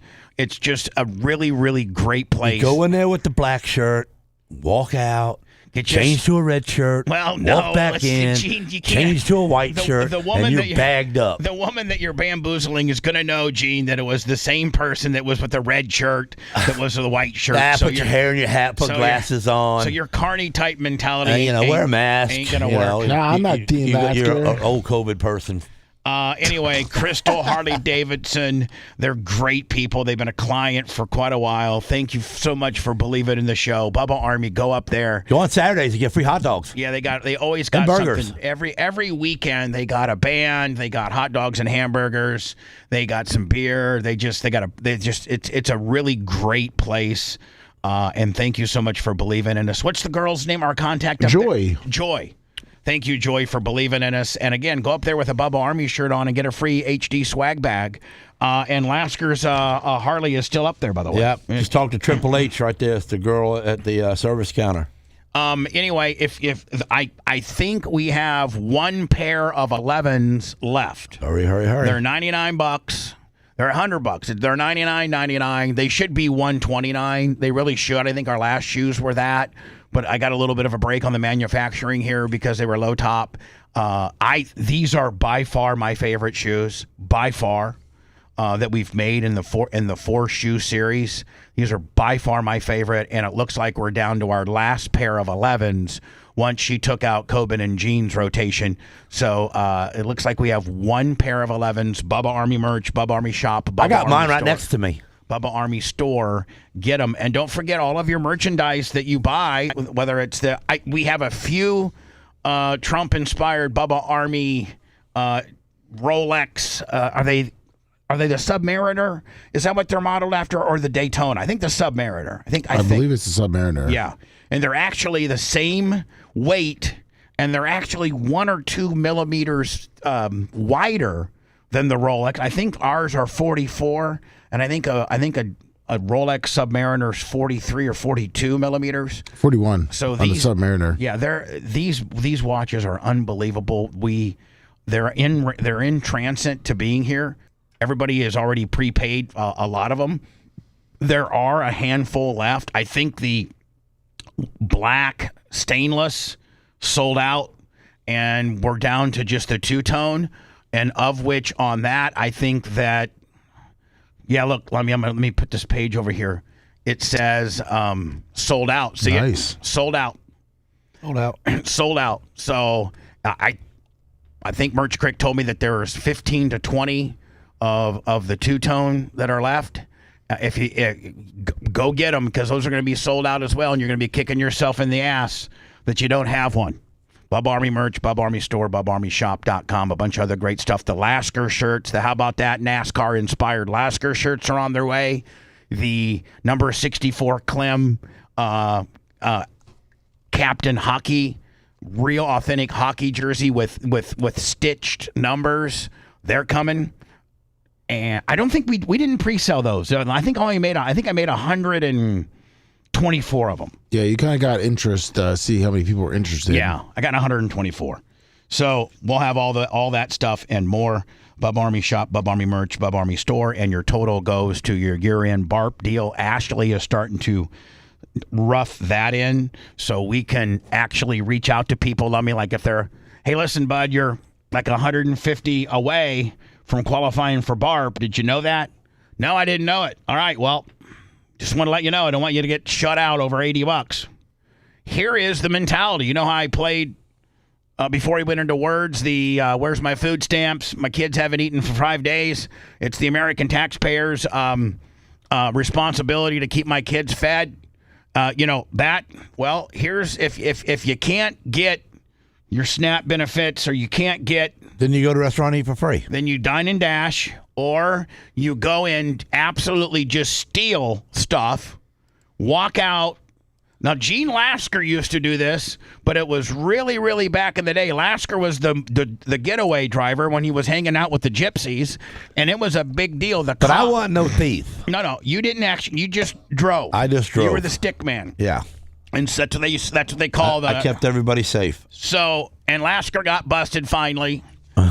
But here's the deal. They would actively pursue you and try to chase you right to the car, tackle you, try to do everything they can. Hang on the door, all that. JCPenney employees, Sears, all the stuff that Lasker and his gypsy crew used to steal from, the people that you were stealing from actively tried to stop you.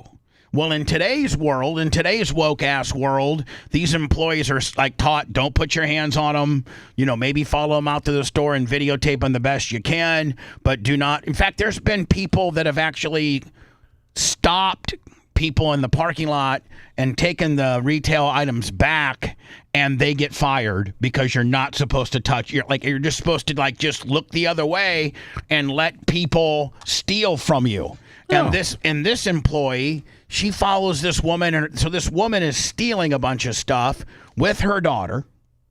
Not a really good example as a parent to show your daughter how things are supposed to work. Show her how to eat. And then when the worker tells her to stop, give us the stuff back, the woman that's stealing the stuff whips out her pepper spray. Oh, that's what I'm talking about. And says that she's the victim. That's right. She's the victim. That's how I play it. And you need to stop trying to get your stuff. Stop trying to get your stuff back because I'm the victim. Don't put your hands on me. Oh my God, I see wasps. Spray. Ma'am. So the go. The beep, because things haven't had the tags taken off. Yeah. It's going off, and the woman's saying, ma'am, you gotta bring us that stuff back. Ma'am, you gotta bring us that stuff back. And you brought your daughter in here stealing. You just brought us out here stealing, ma'am. You gotta bring that stuff back. You gotta bring the stuff back, and you're stealing in front of your daughter.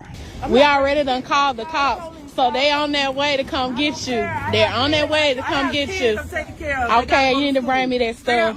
You need to bring me that stuff, ma'am. Bring me that stuff. Ma'am, you're not supposed to be chasing me. Yes, Please I get am. out my face. Yes. Stop following me. Yes, in my I am. face, please. Yes, ma'am. You're not supposed to be following us. Yes. You better go on. Yes, You better get ma'am. the fuck up out Yes, my face. ma'am. You better get that. Yes. Hey, Okay, put that in the it is a top. black girl on You black ready to girl. get made to get that stuff? No. Gene, it doesn't matter how you score it. It's not right.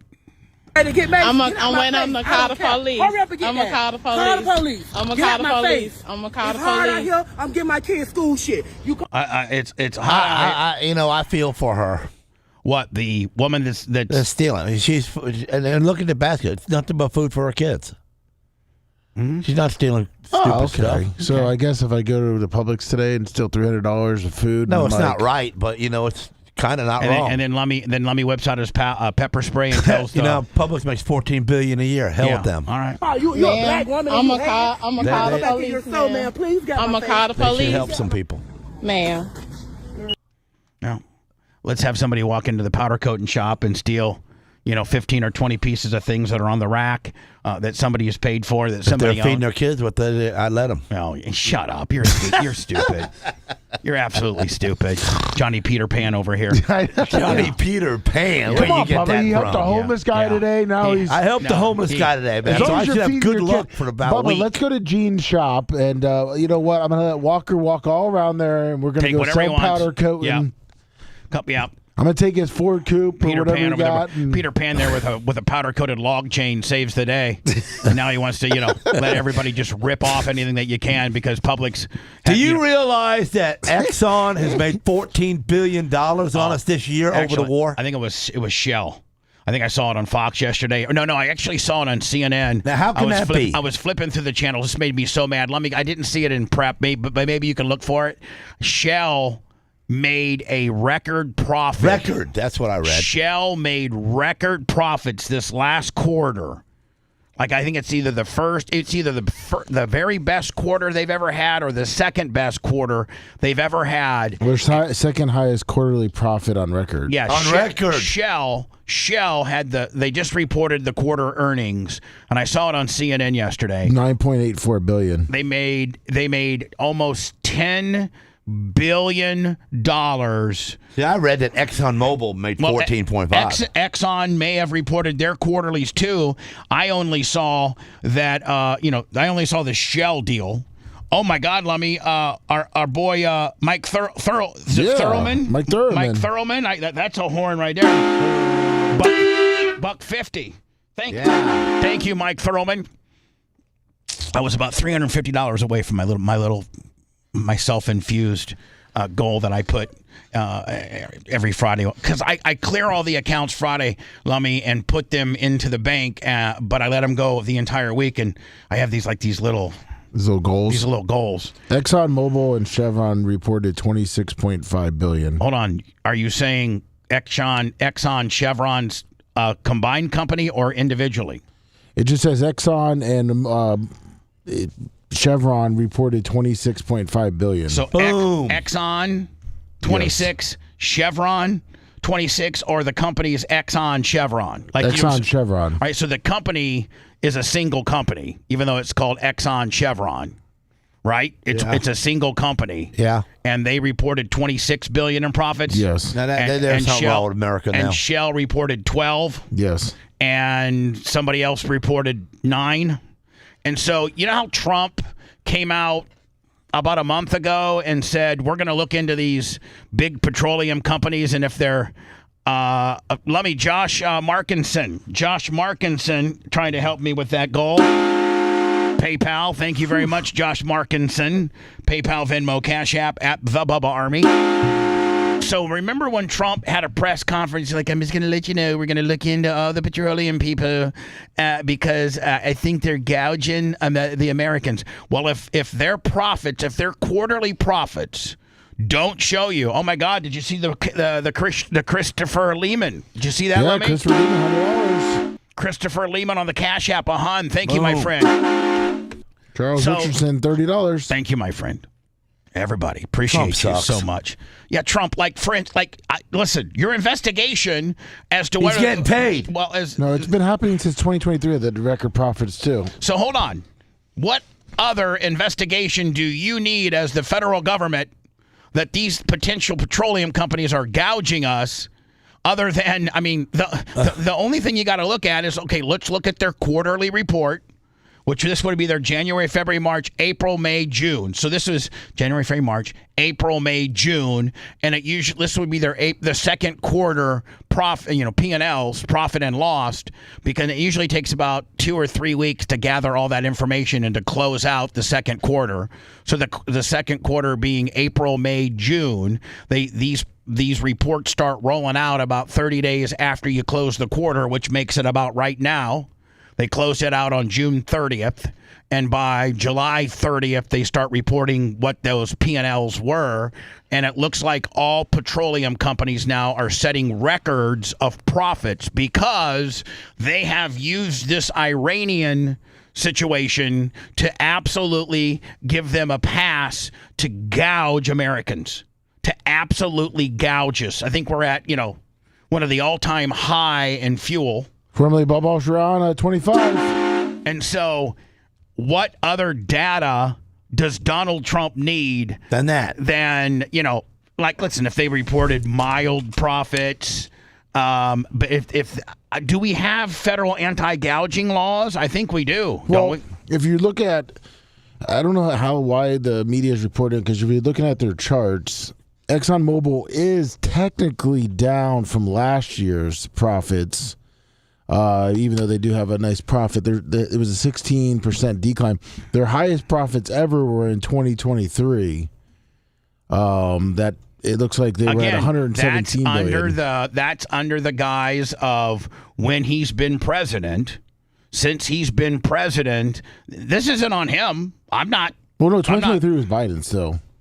Oh, yeah. So, yeah, I'm just saying, this isn't like their record profit was 2014. Like, this is in the general, vicinity of just formerly the future. So, within the last year or two, they've been gouging the American public on fuel prices to the point where they have record profits.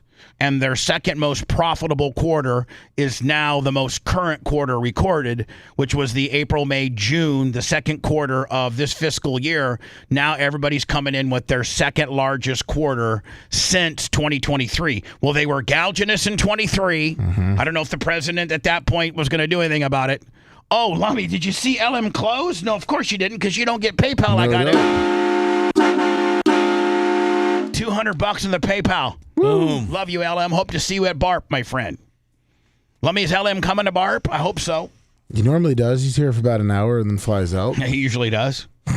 So thank you so very much. So, the last president, Sleepy Joe, did not publicly come out and go, hey, I'm going to look at the people that sell gas. Those guys, I'm going to look at the type of profits they're coming up with. I think they're really gouging the American public. But I wouldn't know. I don't even know what a gallon of milk costs nowadays. It's 3 o'clock. I'm very tired. So I see you ExxonMobil for the last 5 years. Can you send me the press conference that Trump just did? I think it might have been in the last fiscal 30 days or so, where he came out and be like, I just want to let you know we're going to be looking into all the petroleum companies. I think they're gouging the Americans. What other, if I'm him and whoever would be, doing this particular project, I would be full hot. I'd be having a press conference today at noon. I'd be gathering all this information from ExxonMobil, from Shell, from BP, and I would be saying, just like I suspected when I did a press conference however many days ago, they are gouging the American public. Absolutely gouging. ExxonMobil Holdings Corporation, $156.97 at the close of yesterday. And this is to date, right? So this was all of 2025. Yes. So they made net income, which is profit. That's after you pay, every bill that your company has, from the guy that sweeps the floors at night to the CEO, they made $28.88 billion. So far this year, they've made almost 33 billion. Look at 2022. 2022 they made 55, but they're pacing, they're pacing 60 billion this year. Yes. So, Wow. if you look, 2021 they made 23 billion. 2022 they made 56 billion. 2023 they made 36 billion. 2024 they made 34 billion. 2025 last year they made 29 billion. This year so far, which it's officially, July 2nd is the halfway day of our fiscal 365 days. July 2nd is halfway. And so this is only April, May. This is only January, February, March, April, May, June. So this is 32 days less being halfway, and they're already at $33 billion. And so, like, if Trump doesn't, what other data, did you find that for me, Lummy? I'm trying to find what other data do you need that, these these global petroleum companies are absolutely killing the American public? Absolutely. Last night, a woman was stopped in Tampa, Hillsborough County Sheriff's Department, and she's an illegal immigrant. She's not supposed to be here. She does not have a valid driver's license, and instead, she had 12 fraudulent forms of ID. 12. Hello. Hi, I'm Deputy Reynolds with the Sheriff's Office. The reason I stopped She's a Mexican? Reasons, okay? I don't know what she is. She's supposedly Canadian. Really? Yeah. One, your tail lights aren't on, so it's completely dark back there. Oh, I'm so sorry. Oh, I'm so sorry. Yeah, and the second reason, your tag lights are out, so you have no light over your license plate. Okay, you got your But license she on got your enough money to batten up them lips, don't she? Yeah, she got enough money. Rob Green, $100. Rob Green, appreciate you. Lummy, that's Mexican all day. I'm just telling you what she said. She says she's You're Canadian. saying that so ICE don't get her. To meet me over there, and he's supposed to come get the car from me. Okay, do you have a license? I do. I just don't have it on me. Okay. Yeah. She gives a fraudulent name. She gives a name of, let me see here. She said she was Brianna Venezuela. That's what she told the police She's from officer. Venezuela, too? No, I don't think so. Are you the registered owner of the car? No, this is a car rental. I didn't even rent it. My boyfriend rented Like, it. where's your license out of? New York. New York. What's your name? Brianna. Brianna. Branna, Valenzuela. I live in New York. I'm here in Florida, literally just visiting friends and stuff right now. I'm at an airport. Okay, so you don't have a New York ID at all? No. Okay. First up, we're trying to figure out what's going on. Okay. For sure. All right, you can just stand by the back. Look how long her hair is. All right. So basically, your story's not making a lot of sense to me, right?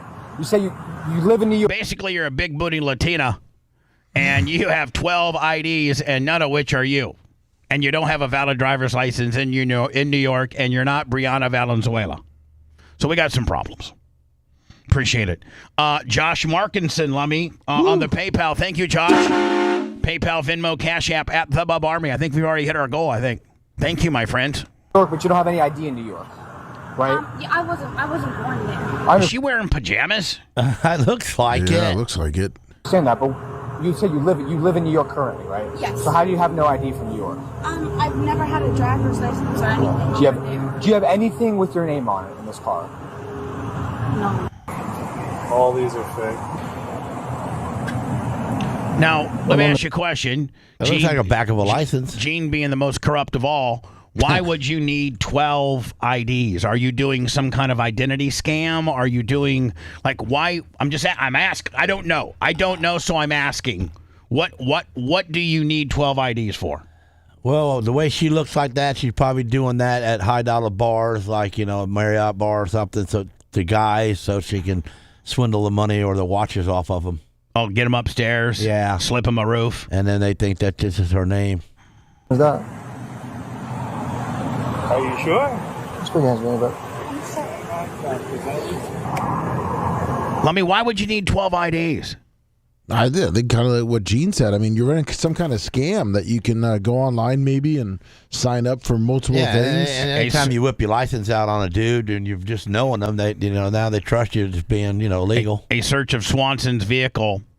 Did they finally identify her? Did they identify her? Yeah, Bryce Swanson, 28 from Canada. Bryce Swanson, from Canada, huh? Yeah, Hillsborough County deputies arrested a Canadian woman after discovering 12 fake ID driver's license during a traffic stop. According to the Hillsborough County Sheriff's Office, deputies stopped Bryce Swanson near West Hillsborough Avenue, where she initially provided a false name. Swanson faces fraud and traffic charges while being held without bond at the Orient County Road. Gene, you've been there 16 times. It's pretty clean. A Canadian woman was arrested after Hillsborough County said they found 12 fraudulent IDs with her photo, but different names and dates of birth. So the photos all had her pic. Oh, yeah, of course they are. That's so she can scam. A search of Swanson's vehicle led deputies to discover 12 driver's licenses, all featuring her picture, but with different names, date of birth, according to the Sheriff's Office. The Sheriff's Office said that Swanson is from Canada and had overstayed her visa. Investigators say Swanson faces a charge of fraudulent use of personal information involving more than $5,000 or 10, but fewer than 20 victims. Oh, so she was doing she was forging documents and probably doing checks. Yeah, probably doing ASCOT, Going to AMSCOT and getting a cash advance on your check kind of deal. Yeah, right on your name. Something like that. Yeah. Well, she's in jail now. Now, I don't know how the FBI or whatever local municipality, this guy might look like he might live in Wisconsin. He calls himself Tiha. Why? Can somebody help me with the last name? Delarua? Delarua. Tiha Delarua. Tiha Delarua, a trans activist who worked on the campaign for trans Wisconsin Democrat congressional candidate Katrina DeVille, a Democratic Socialist, Society, the DSA member who posted. So this guy here, Tiha Tiha Delarua, supposedly posted videos on social media calling for fellow I don't know how this would ever work. Calling for fellow trans people to commit mass killings of Donald Trump MAGA supporters. This guy who may identify as a woman, this Qeshm right here, she, him, Qeshm. This Qeshm is, I watched it, beats around the bush that you need to go out and potentially kill people. Listen, and why aren't the cops, why aren't the knocking his door down? Yeah, why aren't the cops there, knocking his door down? This is, let's see, if you guys pick up what I'm throwing down here, and if you guys, interpret this the same way or, that I do. Okay. There we go. CENTCOM here, and just a reminder, we are doing trans jihad. And we're doing trans jihad. It's kind of tough to hear what Qeshm is saying. We're doing just a reminder. We are doing trans jihad. We're doing trans jihad. Now, isn't jihad like a code word for mass killings? Yeah. Yes. Is it? And this is something everybody can actually kind of partake in a little bit here because it's about making the oppressor. It's about making the oppressor, the bigots and the animals. The bigots, the animals that make up MAGA, for example. That make up MAGA, for example, right? Right. So for decades, everyone else, all the marginalized, in-house, minorities. Okay, so for decades, everybody's marginalized. Everybody's marginalized. Let me see here. Back here. Everybody's all in the marginalized in-house minorities. We've had to be the ones that walk down the streets with anxiety. We had to be the ones that walk down the streets with anxiety, with fear. But no more. No more. Us Qeshms are not going to walk the streets with anxiety. No more. No more. No more, folks. The only reason I'm transcribing it verbally is it's kind of hard because this shim's got she didn't mix it right. Yeah, she didn't. You can't really hear it that well. So I'm having to, but they did transcribe it on screen, so I'm reading it to you verbally. We're going to do the reverse. We're going to do the reverse. We're going to make it so that they will be the ones that do walk down the streets in fear. We're going to do it. We're going to make it so that they're the ones that walk down the streets with fear and anxiety and worry. Don't try it on my street. All right, shut up, Gene. Here comes the payoff. And we're not going to make this like, oh, they got to do this for like a week or something. We're not going to make this like, oh, they have to do it for a week. They're really scared. No, this is their new reality. This is going to be their new reality of being scared. And it's never going to change. Peace. Now, how do the cops not go yoke his ass up and start asking that shim some questions? Like maybe the Secret Service? Somebody needs to go. Just pay me. Knock on his door. See what type of weapons he has. Does he have the ability to carry out such a threat? And if you didn't go knock on his door and he ends up going and gunning people down because you didn't make contact with this people, then that's kind of on you. It's kind of on us. Yep. He's laying it out there. Now we need to go look into it. When we return, Jesse Waters, the headline is, Trump unleashed crippling strikes on Iran. We lit them up. Supposedly, this is what Fox is reporting, the actual words. We lit them up last night. No, I don't know what that means, but am I assuming that last night was the most intense bombing so far? Supposedly. And again, Fox, cities and bridges. Fox and Jesse Waters says we lit them up. Great. We'll do that next. You're listening to the Bubba the Love Sponge Show. If you want 24/7 on-demand Bubba and the crew, go to BubbaArmyHQ.com. The Bubba the Love Sponge Show will be back after this.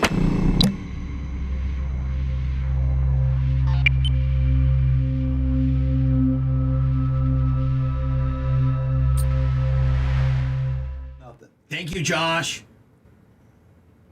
Thank you, LM. That's a fucking huge one, LM. Thank you. Thank you for upgrade. I'm $80. I need $80. That's what I need, and I'm there. I'll get it. I'll get it. PayPal, Venmo, Cash App.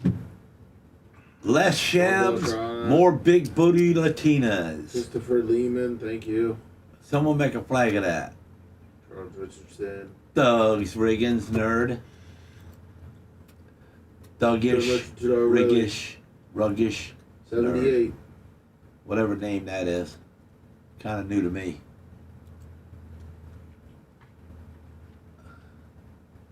Yeah, Peppy Short Stoker. There ain't enough of them trans to do anything. What are they gonna do?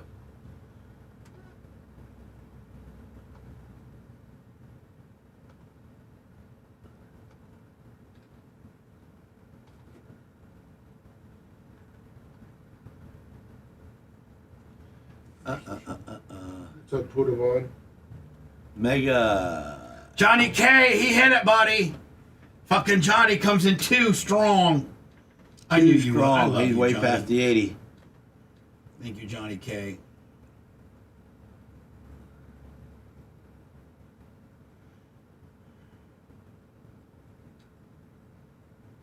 No, I got my glasses right here. I can read good, but you know the print's little and the colors make all the words they're not spread apart. So it's like I have a problem sounding it out. What's up, Berto? So shut up.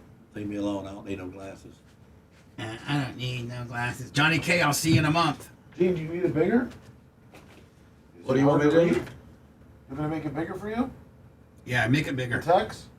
Yeah, let me make it bigger. That way I don't look so fucking. That way I don't look so blind for being old as fuck. Oh, it's the colors, man, and Yeah, they're it's all just- together.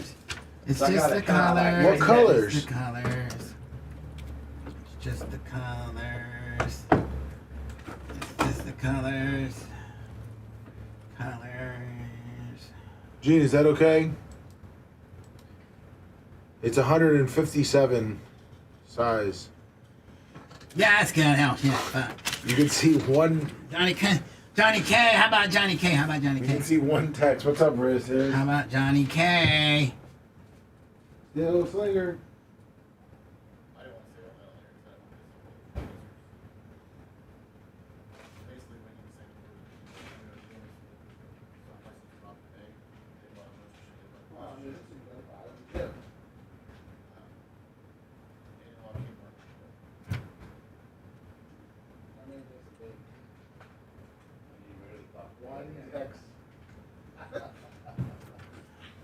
Shattered it, Johnny K, because of you. Shattered it, bro. One text at a time. Shattered it. Shattered it. How about it? Oh, man. How about it? How about it? Man, Chatamungo, We're at, get on We're at Mummy's ass. 700 He is thumbs up. He's so damn funny. Gene, hit those thumbs up. You're at 700 right now, bud. Gene, can you read it? 700 at 8 o'clock? Well, I think. Let me see. You're at. That's not good. You're at 685. You only got. Yo, Chatamungo's better get with this, at least get the thumbs up. I only got Nick, doesn't no one can talk shit now. You're not. Boy, I can see this from yesterday. What's up, Big Rock? I don't want you to miss any. You ain't missing that, are you? Hell, now I can see their faces. I didn't even know the little dots had people in them. That's funny as hell. There you go. That's way big.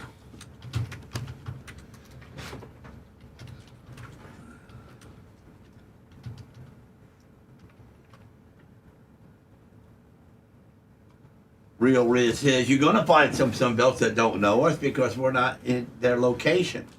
But you let them know who you are, and they'll know to check on us, and then they'll see who we are.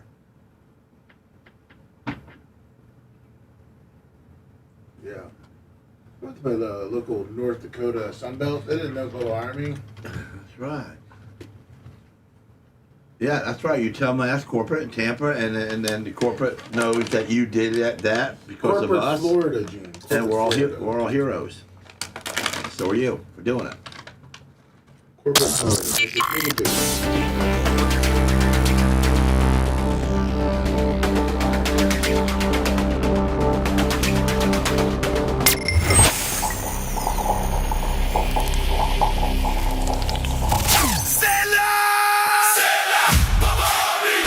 So hot. Guys, your wife is hot. With soaringly high summer temperatures, it's time to get her a box. Watch romantic movies, thrilling series, shows to set the mood, baseball, soccer, racing, and the fights for you to enjoy too. All the programming Get a Box is famous for in crystal clear HD. It's so easy to set up, even your buddy with the VCR can hook it up. You know what else is too hot? That cable bill. It has more junk fees than a used car lot. This summer is the right time to enjoy a box. Today, with promo code Bubba, you can get $25 off any box. Go to getabox.com, promo code Bubba for your box today. Getabox.com. Stay inside with your hot wife and never pay for TV again. Breaking. Throw up your rock fist when I drop this. In a Bubba's back to tell it like it really is. Back to the sponge. Bubba the Love Sponge. Johnny K. Tease. Swinging D's on the PayPal. Johnny K. Tease. PayPal, Venmo, Cash App. Thank you so much. Johnny, I'll see you in a month. Tease, I see you a lot. Thank you for all that you do. You didn't notice my skag hat on today? No, I haven't really been watching the monitor. You don't care about me no more? No, I care about you tremendously, as you know. Please. You have a Gene, when you're leaning up because you couldn't see Chap, you can't see your hat. Yeah. We can't necessarily see your hat. Two things. There you go. One, don't forget to go as we're approaching the weekend, and there's not a lot of sports out there right now. Football's still a month away.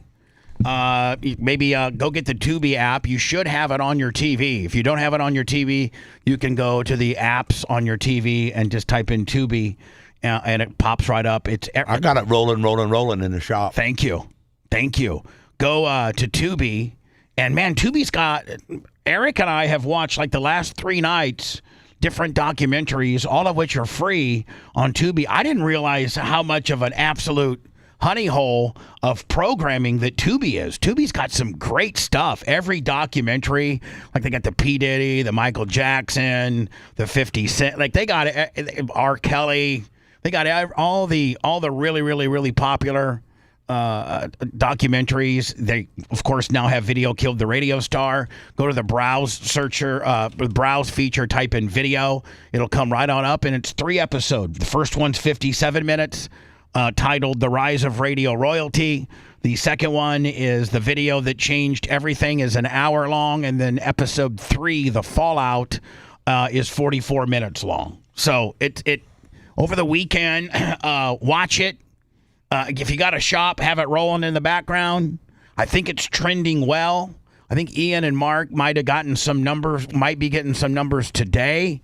So I appreciate that, and it's really good. If you're a fan, or you kind of like the show, or you are an occasional listener of this program, you've obviously been exposed to the topic of the Hogan sex tape. And I, for the most part, have to take all of the brunt with regards to all of that. And I did participate in it. Yes, I did my part. But the effery and the shadiness and the behind the scenes of the chain of command, and who did what and who sent what and who lost everything and who made, I don't know. Part 3. Yeah, I mean, my Lord. And then they were actually using this sex tape to try to take down the president. And you're like, what? Yeah. They tried like hell to use this sex tape. Well, this sex tape, brokered by a guy named Keith Davidson, was used to make Michael Cohen flip on the president. The president's personal attorney, was all in lockstep with his client. Michael Cohen represented Donald Trump, was better known as the fixer, got stuff done for Donald, made things go away for the Donald. And this sex tape was used to make Michael Cohen completely flip on the president. Michael Cohen ended up doing how much time did he do prison? He did prison time, didn't he? Yes, he did. Michael Cohen did prison time because of this sex tape. Not enough. And Hogan put about $70 million in his pocket. Uh-huh. Mike Calta is the one that actually sent it to Gawker. He got my job. And because of the tape being housed on Cox servers, with management having access to it and it having circulated around the building for a couple years, Cox was sued too. Cox and Calta end up settling with Hogan a day before Mike Calta was to go do his deposition. Isn't that convenient? So most people don't. Either they've not believed me over the years when I've tried to baby step you through this whole nightmare. It ruined my life at the time.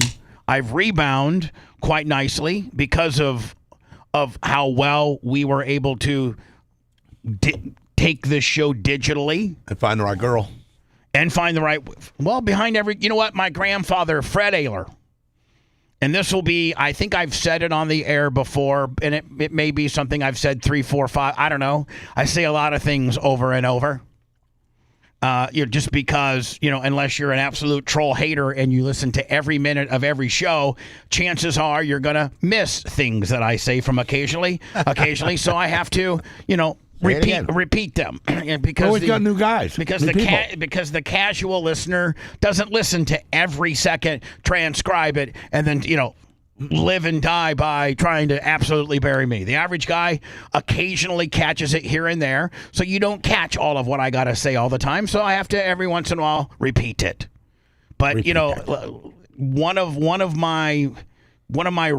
the reasons why I've been able to do so well post this sex tape when I was at the bottom of my barrel in 2018, as I damn near lost my house, I had to short sale that. I did lose the studio, but Mark Tate and Paulie came in and saved that, or we would have had to vacate that. And, the person that has stood beside me other than my family and really, really close friends like Eugene, Fabrizi, Jimmy Clevis, the Diacos, Tom Bean, there's a long list of them, long list of people, Larry Plummer, Sumo, Gooch, just my boys. and I'm sure I'm missing a bunch. Lummy, you're in there. Oh, thank you. Tony Stewart. Yes, Dion. But one of the reasons is I found an unbelievable woman in Erica. She stood by my side, and my grandfather had this expression, what I'm going to tell you now, that I think I maybe have said before, but it's so true. And Gene, you may not have heard this before. Little girls won't smash you? No, little girls won't smash you, but when you get tall ones, My grandfather one time sat me down, and I didn't really know what it was. I was like 12. Grandpa Fred lived in South Bend, Indiana. Grandpa Fred lived about 3 miles from Notre Dame University. Grandpa Fred's construction company built, where Notre Dame plays basketball, better known as the ACC. My grandfather's construction company were one of the main contractors in the building of, where Notre Dame plays basketball. Oh, wow. My grandpa Fred was, pretty affluent. He did well. He always had a new car. He always had a new truck, had a nice shop, was really good at woodworking and things like that. So we're out at his shop one day. And, Gene, my grandpa had a lathe that he could, put like a hunk of wood on and make like a table leg. He was really good like that. He was a very good craftsman. And he's out there smoking his cigarette. And because this was like in 1970. Everybody smoked. 4. He's out there. By the way, he died of emphysema from smoking cigarettes. And he goes, Bubba. And they started calling me Bubba like around 8 or 9 or 10. Is when I kind of transferred from Todd to Bubba, because I was a bigger kid, kind of fat. And he goes, Bubba? Yes, Grandpa Fred. Have you ever heard that expression, behind every good man's a good woman? Yes, I've heard that before, Grandpa Fred. Well, what they fail to tell you, and they'll never tell you, nobody will ever tell you this except your Grandpa Fred was putting himself over. Like, of course. He was Johnny Insight Wisdom. He goes, but your Grandpa Fred talked about himself in first person. Your Grandpa Fred's going to give you some wisdom that they're not going to teach you, and you're not going to hear anywhere else. So you ready for it? Yes, Grandpa Fred. So the expression, behind every man is a good woman. That's true. Behind every good man is a good woman that stood by him in his worst times. But behind every failed man, a man that failed is a bitch. And I go, what? He goes, every man that doesn't make it in life, there's a bitch. I've been bitched up then. But Gene, isn't that not so prophetic? Like, behind every... I needed him in my life, bro. Yeah. Behind every good man's a good woman. Behind every failed man is a bitch. So go to Tubi. And type in video, watch that a couple times. Man, you will learn so much. And you know what you're going to do? I'm not trying to be the victim here or not, but you're truly going to appreciate everything that I've been through to sit behind this chair and this desk and this microphone and this equipment every day and come in here and try to do a good show. Try to be topical. The show has obviously changed. We can't have strippers in here anymore. And the cancel culture and the can't things. Have peeing in a can. You can't have, I can't have this. I can't have the squirt drag racing. I can't have, a shower with a woman dildoing herself against the suction cup. I can't. I just can't. And so, you got to be. But we did it. But I've done that. I have, and that's in my, that's in my history. But I come in here every day, and I try to be upbeat, and I try to be in a good mood, but you have no idea how much I have been screwed with along the way. Even at my highest point, when I was syndicated in I don't know how many different markets and on Sirius XM, and the company grossed about $6-7 million. I didn't make that personally, but the company did. And we were riding high. We had some very, very iconic times with regards to this radio show. We had some way different lineups, the Manson, Ned, Spice Boy, Brent, me, Dave Rice, that lineup. Lummy was around for the kind of the back end of that. Yep. That was a very special time, but we can't do that anymore. But what you've done on the radio and in your lifetime, it's kind of worth it. Well, you've done things that everybody wants to do. Well, all of us. I've lived an unbelievable life. Right. I really have, and it would be interesting to know, had I ever been given a break, meaning like the judicial system actually held those accountable that have wronged me, those that are accountable that have stolen, hundreds of thousands of dollars against me, those held accountable for, the distribution and the selling and the marketing of the sex tape. That's kind of owed to you. Like, what would have happened if this sex tape was never stolen and it never would have got out? Well, I probably would have remained with Cox, syndicated in 12 to 16 markets. Would have been taking over Howard's job. And I probably be in a better position to maybe be Howard's replacement. But this tape, basically changed the trajectory of me. And I was at my lowest point where, I was living in a trailer behind the studio that I was getting ready to lose. And the only person that came over was my sister and Erica. But you got to see Hogan smash. Oh, I mean, you take that to your grave, man, bro. I mean, you got to see his was thermos hammering in your bedroom. Yeah, with his 20. I'm telling you, that's worth everything. No, it ain't, Gene. It's not worth nothing. It kind of is. It's not worth at nothing. the end, you're still great. Nothing. You're still doing good. But you got to see things that us men will never get to see. Here's the thing. Yeah. The video Killed the Radio Star documentary will walk you through kind of my life It tells you the truth. and what I've been through, and then I think the average non-hater, non-troll, person that casually likes and or listens to the show. Greg Nicholson came through on the PayPal. Woo. Thank you, Greg. It'll show you just how bad I've been screwed with, and you know what? I've been the culprit of a lot of my pain and suffering. It's my fault. I only have myself. I look in the mirror and blame myself for a lot of it. But I've also been really, really, really screwed over by the Mark Obers, by the Department of DOJ and the U.S. Attorney that refused to file charges on Matt Lloyd and Mike Calta and Cox Communications. It'll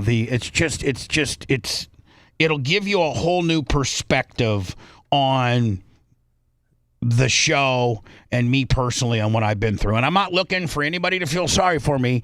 I just want you to watch this so that you can get a better understanding. Because this documentary, it doesn't say Bubba's completely innocent. Bubba got railroaded. No, it Bubba, just tells you what happened. Bubba got screwed. No, that says, there's a couple instances where Tom Bean goes, and he put his head down on the floor, and he smashed his head down on the desk. What an idiot! And he goes, "What a fucking idiot!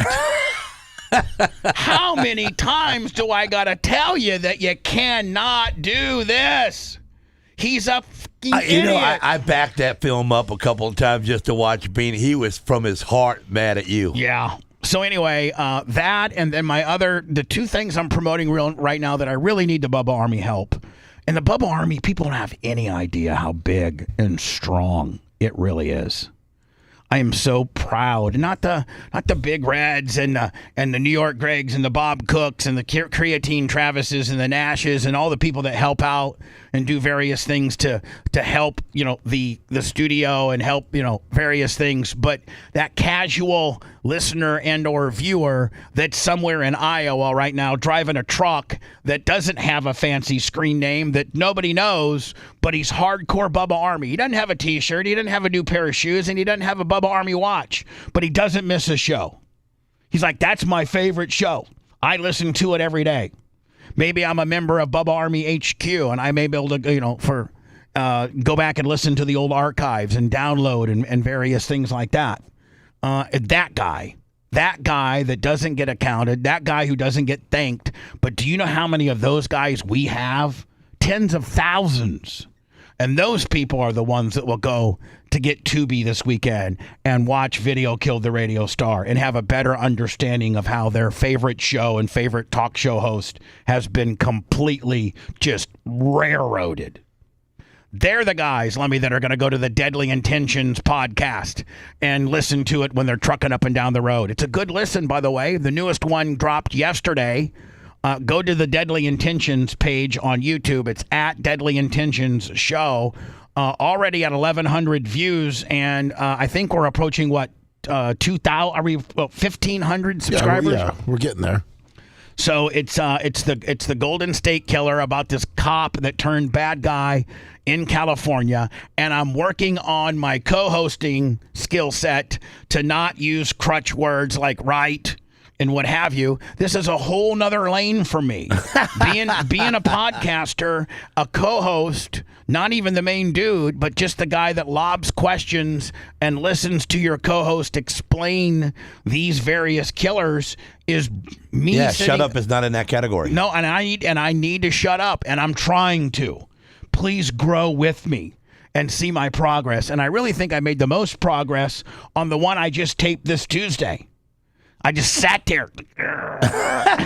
And so you're going to see the most progress when that one finally drops.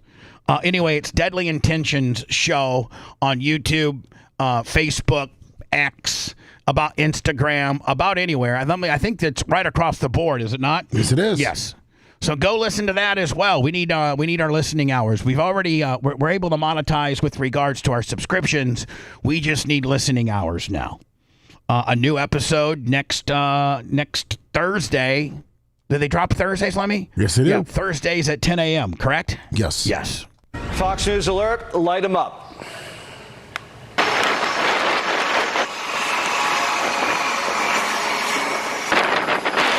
Now, Lemmy, can I ask you a question? Who are the mullahs? Are they a sleeper cell of terrorists that are in a different country than Iran, or are they part of the IRGC? Of Iran. Are they? So they're the mullah. Is this different than the IRG? Yeah, they're the Muslim clergy. Muslim clergy. Yeah. Am I assuming that's clergy as in like a head of the head of a religion? Yeah, it was Islam. Trump lights up the mullahs. Up until this story here, I've not heard of the mullahs. So we smoked some churches? I don't know what we did.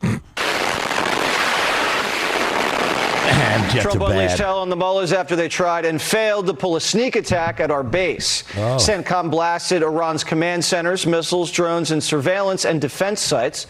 This could be the opening act because Trump was handed a 2-week plan of nonstop attacks by CENTCOM. Yes. What's it? There's only one bomb right there. Why ain't there 30? Commander. You know why, Gene? Can I be honest with you? Yeah. We probably don't have 30. We're getting low. I asked Lummy. Lummy said we're making bombs. But hold on. We're getting low on munitions. We're getting low on stuff. Like, in order to give me some product. I'll build it. In order to get, they have to. But think about this. They're halfway around the world. And we have, in order to replenish our munitions, we have to get that stuff to them. And it takes, I don't know, maybe a week to get there. Those boats only go about 25 or 30. Those big-ass boats. Maybe they go a little bit bigger, but I'm sure they got resupply boats that are out there, having to. Just think of the jet fuel. Where do they store all that jet fuel on the aircraft carrier? They have to have a tank just for to refuel the jets, right? Yep. Admiral Brad Cooper, who's been reportedly jockeying with Raising Cane for Trump's ear. Kane's usually a more cautious one. He's got to see the global picture, but Cooper wants to bring the heat in Iran. And Pistol Pete, all in.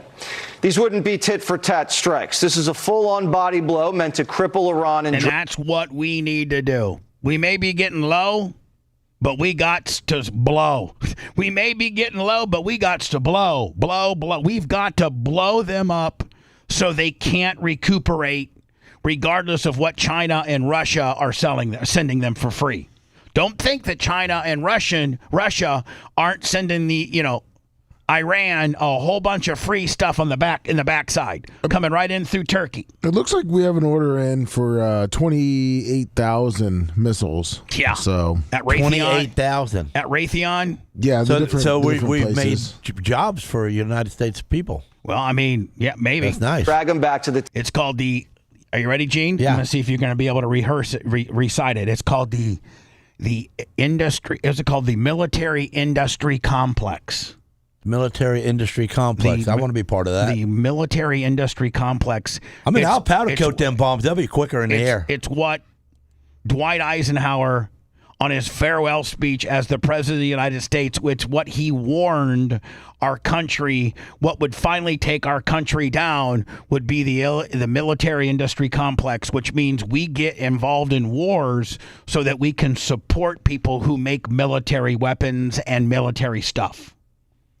And it's a very slippery slope into making these people a lot of money and keeping a war going, because otherwise the people who if you make bombs for a living and there ain't no war, there's only so many bombs you can make before you... Yeah, you got to store them. Yeah, well, yeah, but... Table. And Israel already saying Trump's prepped for something, quote, bigger than we've seen before. The president's... Well, and so it's time to deliver on that promise. Right. It's now time to throw out... I want to see dead bodies. No, that's not necessarily what is going to be the answer. Well, dead bodies of bad guys. Yeah, that's what I'm saying. Yeah. I want to see people getting smoked. Dead bodies of bad guys, Gene. And then I ain't going to mind paying the $5.25 for my diesel.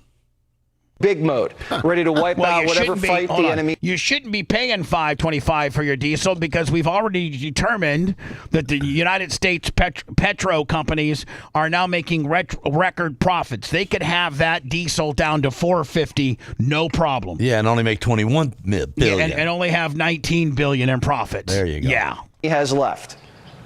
It would be actually bigger and more comprehensive than what Epic Fury has, because we have more targets through intelligence to take care of, and we also are at full magazine depth to deal with those targets. So it would be an all-out attack on their weapon systems every single day, 24/7, not just a 2-hour attack that we saw last night.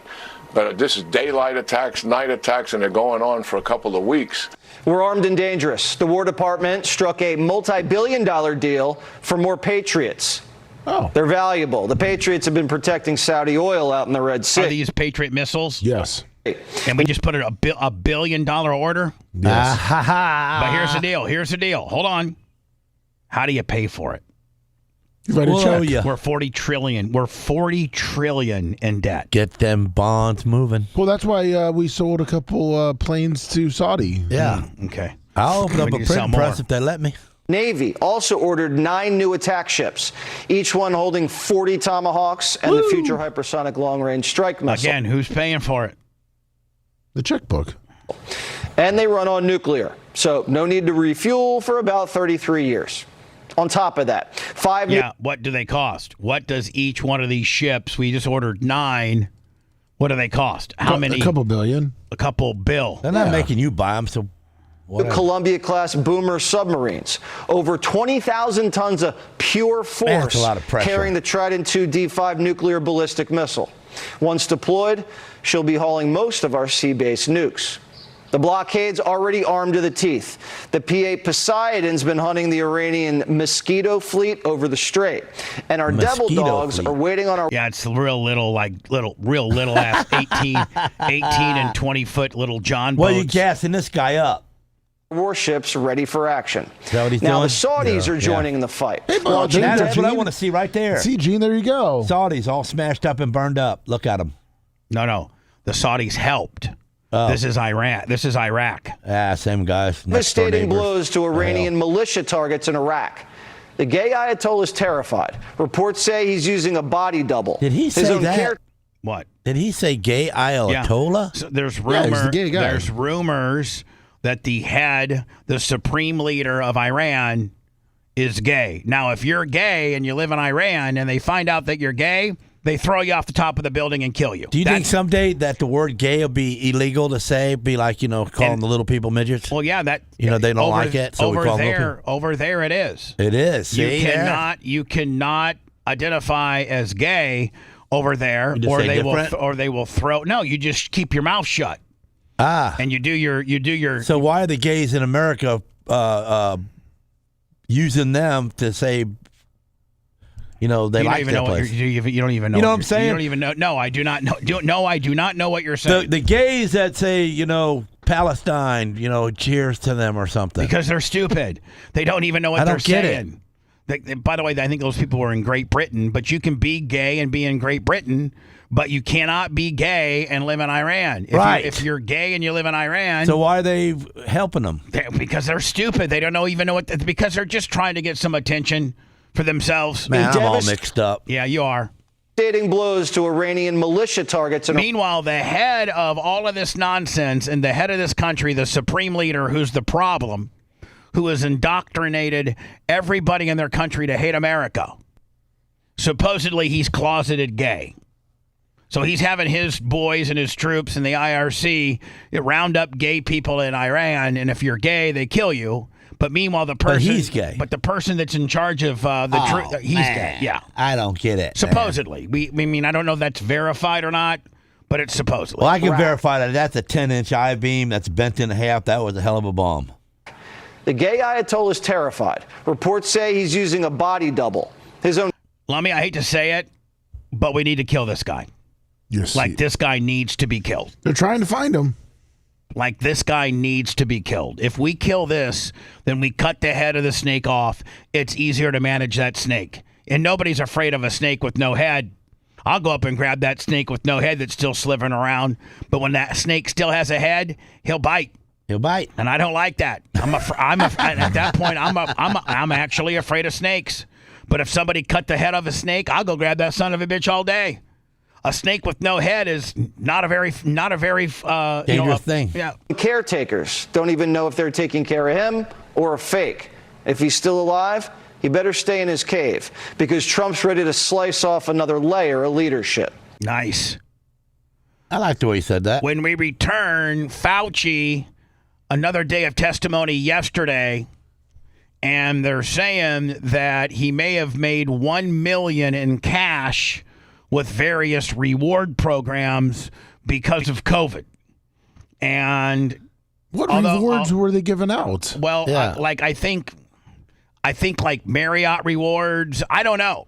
I know that they broke it down on base mass rewards. I know that they broke it down on Jesse Waters last night, and then Stephen A. Smith came in and was like, "Man, it was not a good day for the Democrats or Fauci." You think he's going to hang himself in jail? He's not going to jail. He's not? No. He's got a pardon. It's going to be a real slippery slope if they can really get this guy or not. Oh, wow. Fauci can come up to you, poke you in the chest, buddy. Yeah, and say, he'll come up, poke you in the it? chest. I'll poke him in his throat. No, you ain't doing nothing. Because you're going to go to federal prison. Yeah. But he don't. No, this is completely what's wrong with our country. That before Sleepy Joe Biden left, he gave this guy complete immunity, so this guy and he can sit up there on Capitol Hill and say it. And no, he can say, because of my constitutional right, my lawyers have advised me to plead the Fifth Amendment. I plead so every answer, every question that they ask him, he pleads the Fifth, and can't get in trouble for that. No, yes, he can, but it's a real slippery slope. We'll get into that next. Bubba, you're hot. Bubba-isms are the best thing in the world, man. It's fun. It's so much fun. Bubba the Love Sponge. We love you, Bubba. The Bubba the Love Sponge Show returns after these words.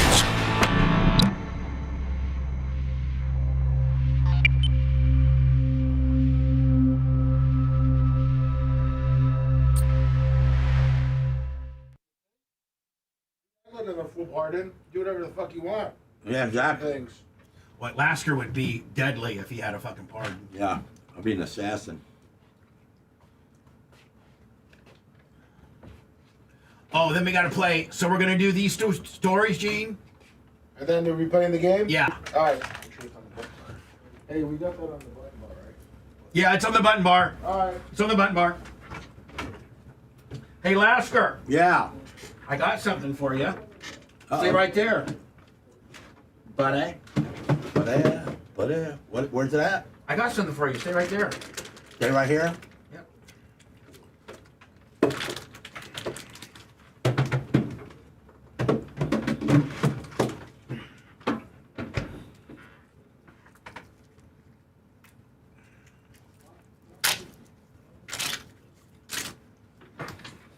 Hey. Oh yeah, good man. I saved last week's. I saved Wednesdays. How about that? Great job. Bunjo saved them, and now we got one to eat. Yeah, Bunjo. Oh, man, and it's cold, too. I put them in the fridge. I like them cold better. Yeah. They're snappier.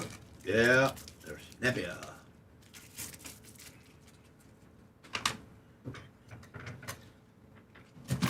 So on Fridays, you try to get out of there early, don't you? Yeah. I probably don't need to stay because I want to. I need to get a couple things done real quick so I can zip over to Walmart and then zip over to Sunbelt. Because I need to do that. I need to show my face in there for sure. You got to videotape it too. Yeah. Yeah, I will. I'm videotaping me and Merch Quick. I thought we had to like next Wednesday. Mm-mm.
Mike from Math, I tried snapping into a Slim Jim. Yeah. How about it? How about it? How about it, Dirt Merchant? Great show today, too. Yeah, man. I hope you guys are throwing some thumbs up, man. How about it, Lummy? How about it? $2 Willie, Dirt Merchant. Nothing like a cold Slim Jim. I fucking pretty much came through on that one, Gino. Yes, you did. Right there for the last hour when you're starting to get a little hungry. Uh-huh. Well, I mean, G polished off a good 8 bags of Jack Links today. But there's only like 5 pieces in a bag. I mean, come on, man. It's not like a real bag of them. You know what I'm saying? You just noticed that? Yeah. That one bag I got with just crumbs in it. Yeah. Hey, do you really want to have a badass? You don't have any of these. Any what? Oh, I'm going to throw one your way. Okay. Oops. Oh, shit. Let me, Man, that one into the do not It's in the enter middle. It's in zone. the middle. It's in 50-yard line land. Wait till you see one that of these. That went into the where the No, it hit pastries the big green monster. Because Let me be that's careful up because you're there so where- big. You can't hit. Macho, Lummy's in your spot. Look, Gene, look at these. Oh, that's nice. Did you find it, Lummy? Yeah, I got it. Be man, careful nice getting thick through there, one. Lummy. You're hitting Oh, heads. man, You're Gene. 6'6". See what happened? I got Gina's stuff. Uh-oh, man. So, Gene, how about those Jack-a-links? Yep. Those are fucking... Yes, sir. Soft and chewy. Baby Billy Harris. I find myself staring at my food before I eat it, and that gets me a little bit fuller. Right off the get-go.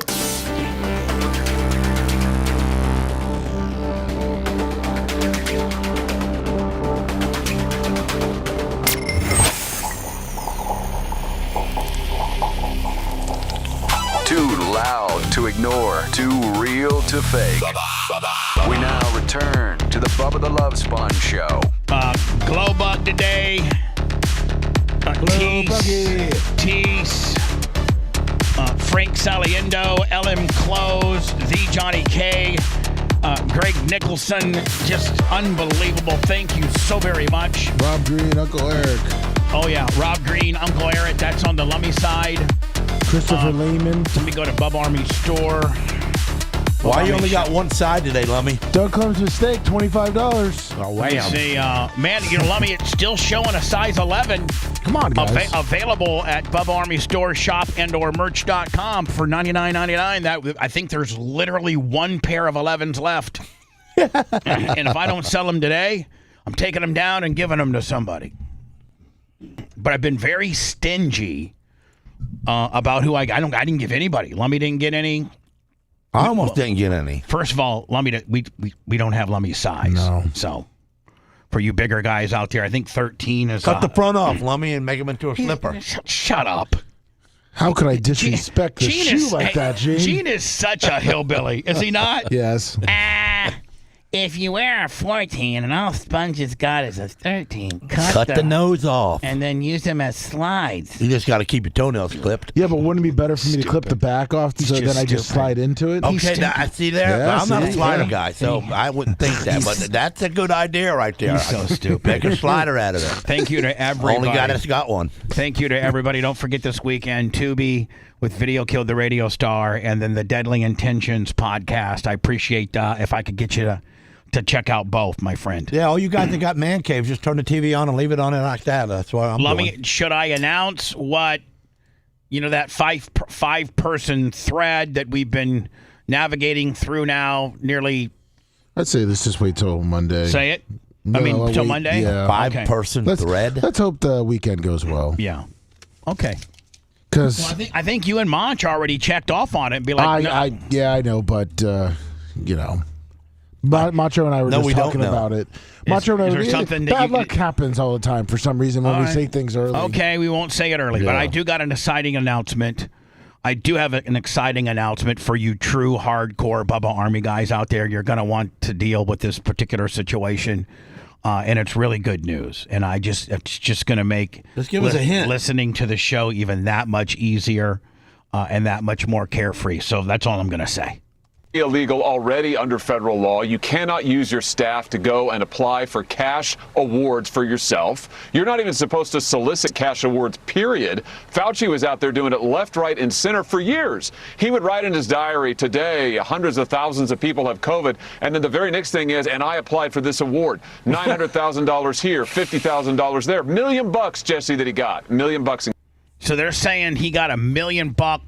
Award of what? New Senator Josh Hawley says that Dr. Fauci made $1 million in cash rewards during COVID. Can you better help me understand? Is it was he applying for visas? No, he was applying for different grants or awards. Like he won the Dan David Award, which was for. Got him $1 million. He cleared $900,000. The Dan David Award. Yes. What's that?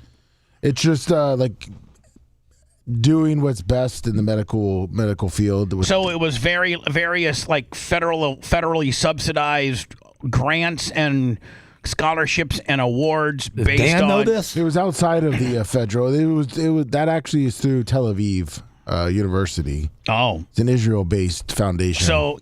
This wasn't like Hilton Awards or Southwest. This is actual various scholarships and real money grants that he would apply for. Supposedly he's not allowed to do that, so he had his interns or staff apply for him. Why is Terre Haute trending? If you look at our X page, it says trending in the United States. Hank Green and Terre Haute. Did something happen in Terre Haute? I don't know. Will you look up? Yeah. Why is Terre Haute trending? Why is Terre Haute trending? Stephen A. Smith yesterday, I appreciate this guy's candidness. He doesn't pull any punches. He'll call a guy out for, regardless. He just pretty much says it like it is, whether it's a white guy or a black guy. I like his stance. I think that he has been sticking up for Caitlin Clark and how just absurd and retarded the W is on how they're dealing with their golden goose. And yesterday he pretty much broke down how he thought Fauci was coming across to the American people and what he thought about Fauci. This was not a good day for Dr. Fauci. He looks very bad. Very bad. And yes, through the advice of his lawyers, and yes, your lawyers compel you to do something, and they probably wanted him to plead the fifth on many occasions before he finally relented and did it yesterday. But the bottom line is, this man held dominions over the lives of a nation, if not the world, with what he was imploring and mandating. Everybody was listening to him. As Secretary Robert F. Kennedy Jr. pointed out on Hannity last night, He accused Fauci of misleading the country. When it came to masks. Yeah, did you know now that they're saying that the masks did nothing? They did nothing. Do you remember if you didn't have a mask on, they would literally yoke your ass up and make you leave wherever you were for a while. They tried to. And we lived here in Florida. We lived in one of the more lenient states, but there were states like New York, California, Michigan, some of these more liberal states that, man, our governor, at times he's been a really kick-ass governor. I think the way Ron DeSantis navigated us through COVID was one of the better leaderships of being a governor in the entire country. He opened up Florida. He let people like Jeff Giragante and other restaurants have outdoor seating. And gyms, had to socially distance, but he didn't shut the state down, much like, California, New York. They were shuttered. I mean, you couldn't go outside. You had to stay inside. If you went outside, you had to have a mask. And so now we're finding out things like, one, the vaccine that they made you get, 2, masks, 3, social distancing. None of that mattered. None of it mattered. Jim Todd, $50. Thank you, Jim. Thanks. That's worth a gimmick right there. Hold on. Thank you, Jim. Fauci was damn near encouraging us to wear 2 or 3 masks at a time. We damn near could breathe. How about the 6-foot social distancing? Didn't matter. They've now done that didn't matter. We can't ignore that. Where'd you get that from? He later admitted that it wasn't backed by science. He's just coming up with this stuff. This guy's pretty animated. This guy's really good.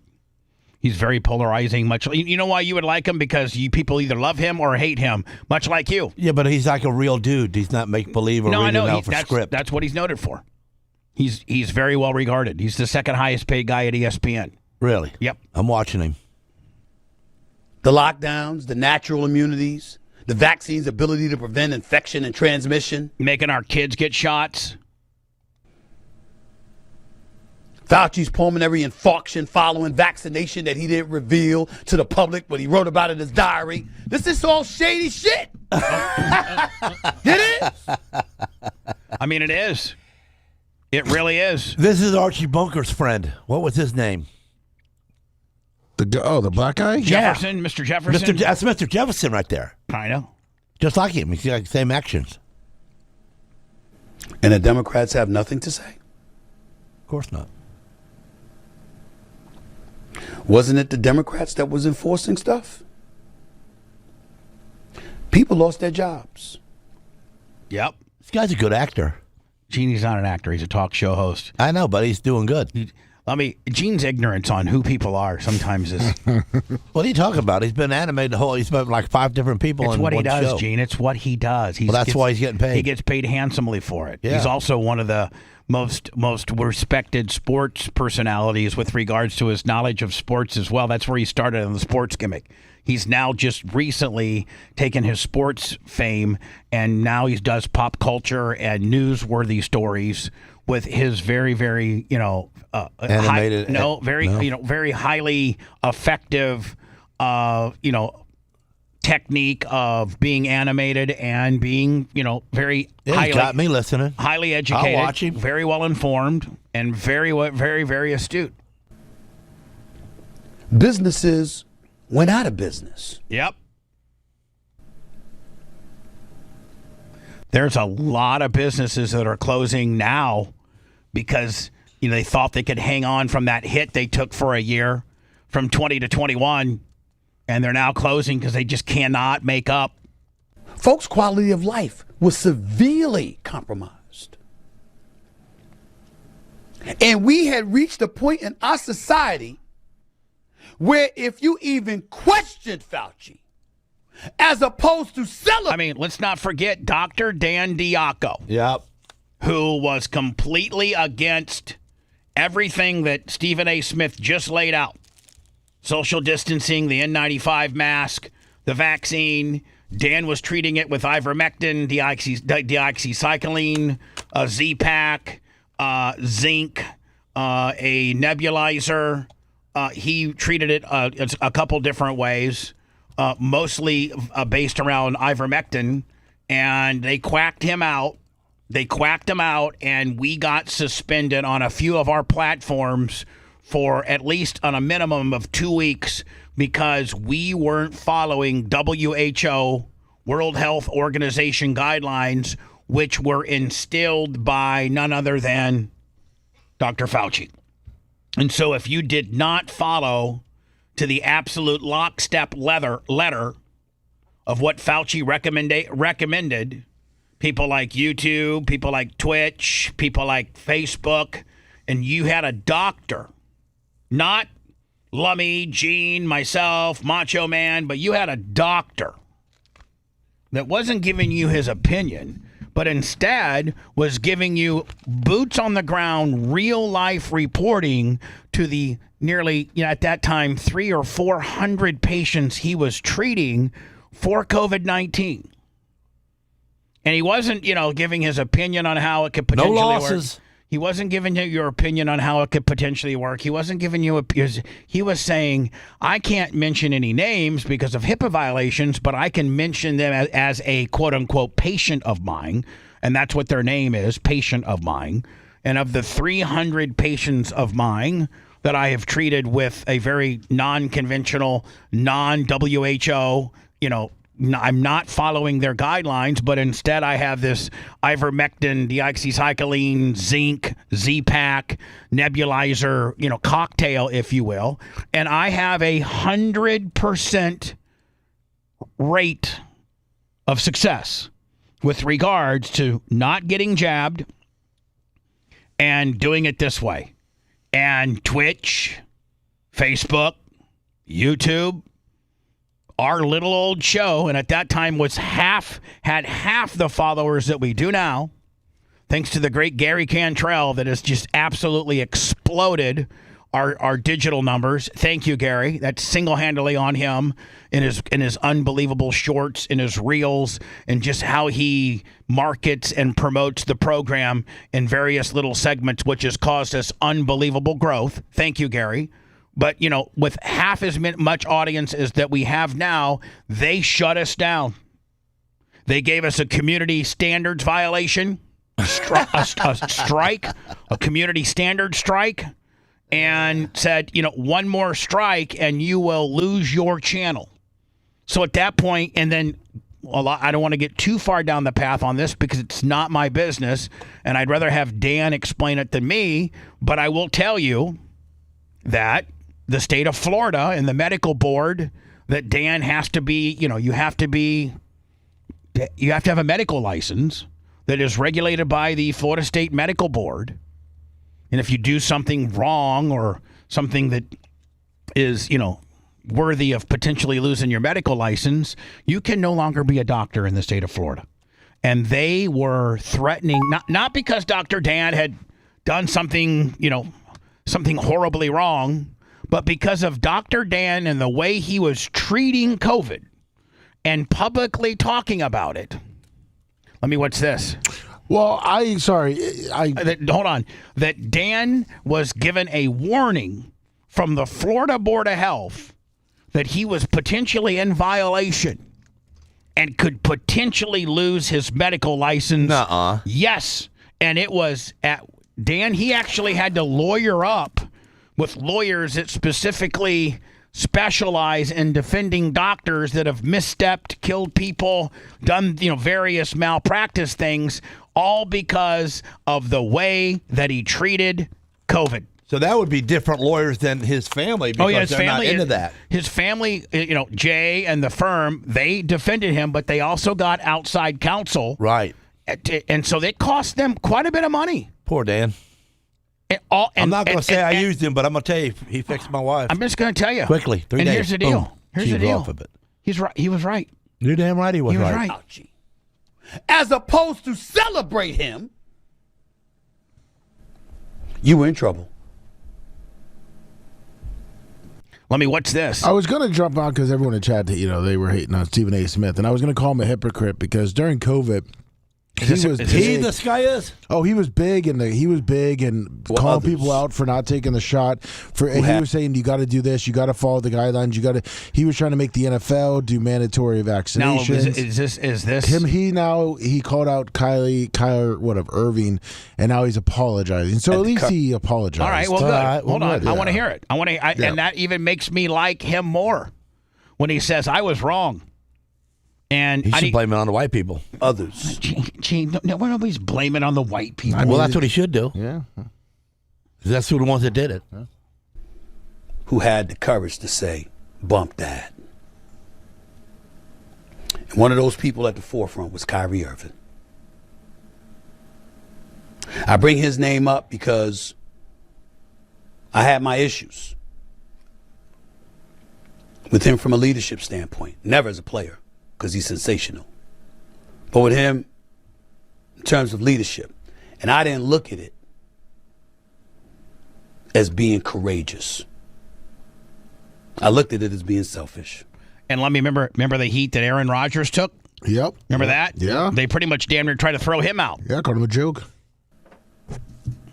And I watched Dr. Fauci on Capitol Hill yesterday. Lummy Mushroom Mitch on the PayPal. Thank you, Mushroom. And the person I thought about most was Kyrie Irving. Kyrie Irving stood out in my mind because of the heat that he was taking. And how folks were piling on because that was just the latest transgression in their eyes that he was committing and subjecting the public to. He refused the vaccine. New York City's mandate made him ineligible for home games. And he linked his stance to people losing jobs over vaccine mandates. In my opinion, particularly hindsight-wise, it didn't make him stubborn or selfish. It made him brave. Yeah. His willingness to stand up and say, "Nah, I'm not." I mean, does he say he is sorry? It said it did in the description. Doing that. Well, he's kind of saying that. Hold on. Pretty much. I'm gonna see. It's just a time for reflection to look at things differently. I didn't hear. I'm sorry. No, he didn't say. He's a Bubba the Love Sponge. He don't say sorry. He just kind of beats around the bush and makes you feel good. You're an idiot. That's how you do it. Coming up next. Gene Lasker, is he smarter than a fifth grader? Brought to you by Morgan Exteriors. That's coming up next. Gene, you ready? Let me make sure he didn't have his phone.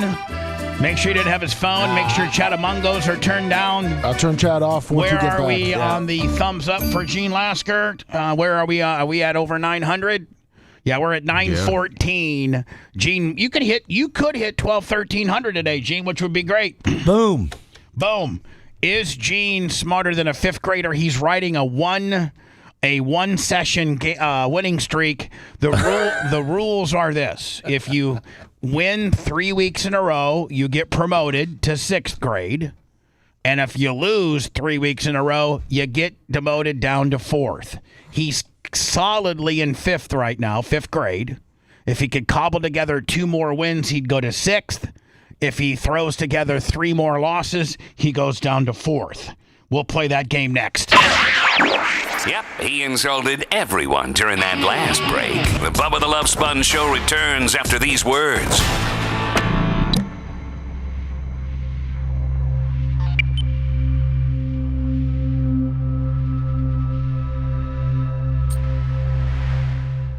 A couple days a week working on coops. My dad's got did you know my dad's got a 3-window coupe? My dad's got a 3-window coupe, 2 roadsters, all steel body 32, a B400 and a Phaeton. My dad's got 5. I'm not going to be rich enough to keep 5, but I'm going to keep one. Hopefully, I'm going to keep a second one, but it all depends on if Coben wants it. If Coben wants it. Coben wants a Chevelle, so I'll probably sell all the coupes as I build them. But I'm going to do that in my shop on the side for a while now, maybe for a while. Dirt Merchant Seller Willie, hit thumbs up for Gene. Thumbs up. Thank you. Dirt merchandise. What's up? A $2 Willie. DJ Brown. Dave the Slave. Snook Slayer, I hope I do. You know, I don't even know about 5th grade or 6th grade back in them days. Nothing stands out because my life didn't have no family. So it's hard for me to tell you what I did because I don't remember. I don't have nothing to remember. Yeah, Mike, they didn't want to really play with me. Mike Thurman, $10 study time. There are 50 states in the USA, Gene. Is there 50 really? Or is he lying? I can't answer that question now, because it could be a question on the... Well, you can't guess the questions, Lummy. Shut up. Either tell me the truth or don't say nothing. Lummy, don't say nothing. I was just reading Mike Thurman, the great Mike Thurman. That's 52. Who's already given $110 today. Right on, brother. So then he gives us money and then he tries to kill me. Good morning, Alan Bowling.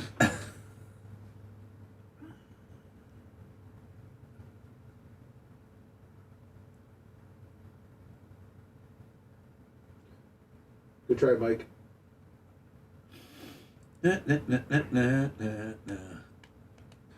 Alan Bowling, good morning to you too.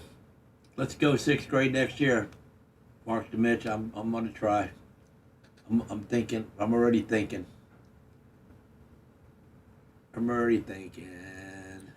All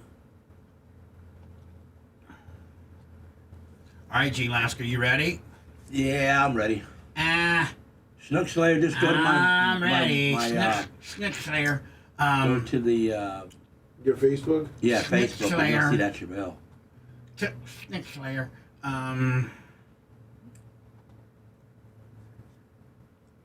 Snizzook, get with Mitch. He needs help. Who needs help? Lummy, do you got everything collapsed so he can't get... I'm going to do it right when we go back. Right when we go back from... Right, commercial, so he can still reach out. So I can reach out right now. And then I was going to close it out right when the break ends. Derail 81. I'm not doing the K&N install until Bubba helps me. Oh, by the way, the one that we got for your old truck would fit on this one. Yeah, I looked it up and it said the same. Do you have it or I got it? No, you got it. Oh yeah, I know where it's at. I know where it's at. I need to find this weekend. It's out in the back weeds. Who cares?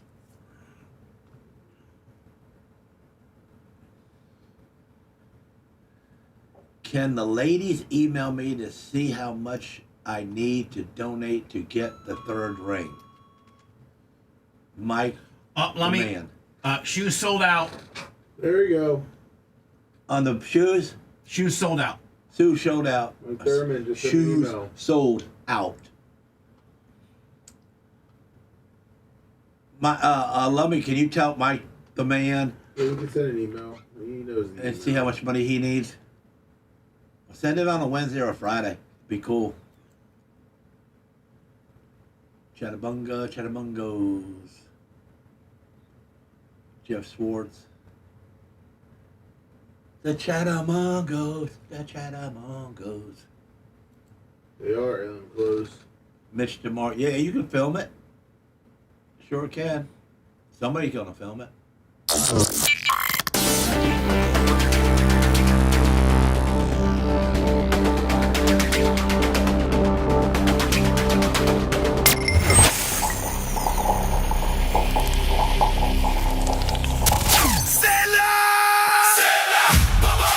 No matter what your emergency may be, a lockout, maybe you're in the ditch, dead battery, car wreck, car won't start. and you need it towed? One-stop shopping, my friends. It's Steps Towing. 800-330-8651. Or, of course, StepsTowing.com. Steps has been family-owned and operated for over 60 years. Anything from a big semi-rotator rig to a regular wrecker to a flatbed willy, they got you. Steps Towing. Tell them Bubba Army. Gene Lasker, is he smarter than a fifth grader? Brought to you by Morgan Exteriors. Here we go. Lummy last. By the way, this is Jeff Gooch Patterson's favorite segment. I think it might be my favorite segment, too. And so Lasker is on a current one-game winning streak. If he could cobble together two more, he'll... And Lummy, we will have a somewhat modest graduation party when he like a raspberry donut. Well, yeah, like, we'll cater in some Krispy Kremes or something. You can get off your diet for the day. It's not going to be like the movie Billy Madison when he graduated each grade? No, it's not. Having jet skis in the pool. But that's what I'm talking about. But here's the thing. I mean, put a jet ski in Bubba's pool. There's a chance. I mean, there is a chance. Let me. That's content. If he would throw together 3 losses, as much as you're going to celebrate him going to 6th. I mean, did you find out why Terre Haute was trending? David Hernandez, $20. It looks like Terre Haute might be trending because the casino there might be up for sale. Oh, okay. But if Gene, I mean, as much as we're going to celebrate Gene potentially going to 6th grade with a Krispy Kreme donut celebration, what if he gets demoted back down to 4th? You can't starve him any worse than he is. Oh, no. Gene's going back to 4th grade. Oh, no. Gene's going back to 4th grade. Tobin thinks it's funny as hell. Oh, no. He laughs at me. Gene's going back to 4th grade. Here we go. Gene Lasker, are you ready? Yeah, I'm ready. Let me do. Are all positions in place with regards to his Chatamungos have been turned off? His cell phone is face down so that Sarah can't give him the right answer because she probably does. I do have the sound effects ready to go. Ding, ding, ding, ding, ding, ding, ding, ding.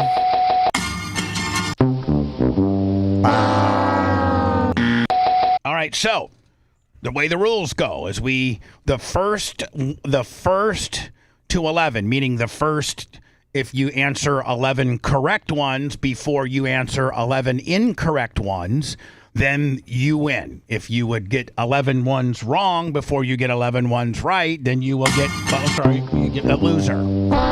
Can you give us the week-to-week scores? First, this will be our 4th week, yes, right? Yes, it is. Okay, first, you got to keep, this is part of your show Bible. Yeah, I got it. I got it here on my whiteboard. Okay, first week. He went 7 right, 11 wrong. Second week. 5 right, 11 wrong. Second week, horrible. And he pulled the nose up on the 3rd week. 11 right, 8 wrong. 8. All right, Gene Lasker, are you ready? Yeah, I'm ready. All right. What are the 3 states of matter? Okay, that's 1. Of matter? Yeah, there's 3 states of matter.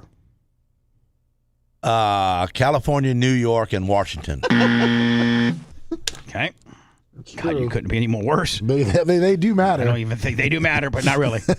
What country has the longest border with the United States? Canada. All right. How many times can 49 divide into 7? None. Which planet in our solar system is known for its beautiful rings? What? Which planet in our solar system is known Jupiter for its beautiful rings? What's that? Jupiter. No. You can get a piece of paper down and you may write this out, just like you're able to do a math equation last week. I'm allowing a piece of paper. Okay. How many zeros are in the numeral for 1 million? How many zeros are in the numeral for 1 million? 6. True or false, the kangaroo is a marsupial?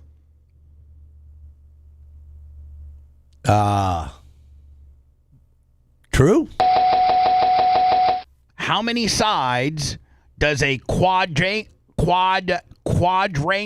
have? How many sides does a quadrangle have? 6. The ancient Egyptian empire was based in what continent? Egypt. Egypt can't be based in Egypt. But we may have a controversy on a question. All right. Where you said 40, did you say 49 goes into 7? That's what he said. I read it exactly this manner. I read it exactly. How many times does 49 divide into 7? It don't. It can't. 7 can divide into 49. Well, I'm just reading it the way it was written. Okay, well, reader, you read wrong. Let me just show you, just so I can show you real fast. I'm going to show you the actual where I get my questions from. If you will read that right now for me, you read it. You read it. How many times does 49 divide into 7? You can't do that.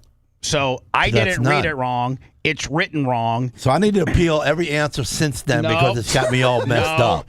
We will. We're not going to give him that, but it's not going to count as a loss. Okay. Okay. So. I need to appeal that because it's got me flapped up. That's right, since. man. I'm going like, how could I get that wrong? And I couldn't answer the next one. So what you just missed was the ancient Egyptian empire was based in what continent? Your answer was Egypt. Yeah, that one shouldn't count either. Yeah, because I was flapped up. Why not? Because I was messed up over the 7 and the 11. What? What is the current score? It is 3 right, 4 wrong. There we go. What unit of measurement is abbreviated OZ? Ounces. True or false? The human shoulder is a ball and socket joint. True. Which continent is the least populated? Which continent is the least populated? Which continent is the least populated? African. Nope. I knew there was a lot of them. Yeah, I'm going through because I don't read them all. I skip a lot of them. They're way hard. Yeah. You know what I'm saying? Oh, I'm sure. Way hard? Yeah. Here we go. Okay, ready. What type of animal can live on both water and land? Water and land. Mm-hmm. This type of animal it's called? Is called alligator. How many sides does a hexagon have? 8. If you have a half a cup of flour and you only have a quarter measuring cup, how many times do you need to use it? Twice.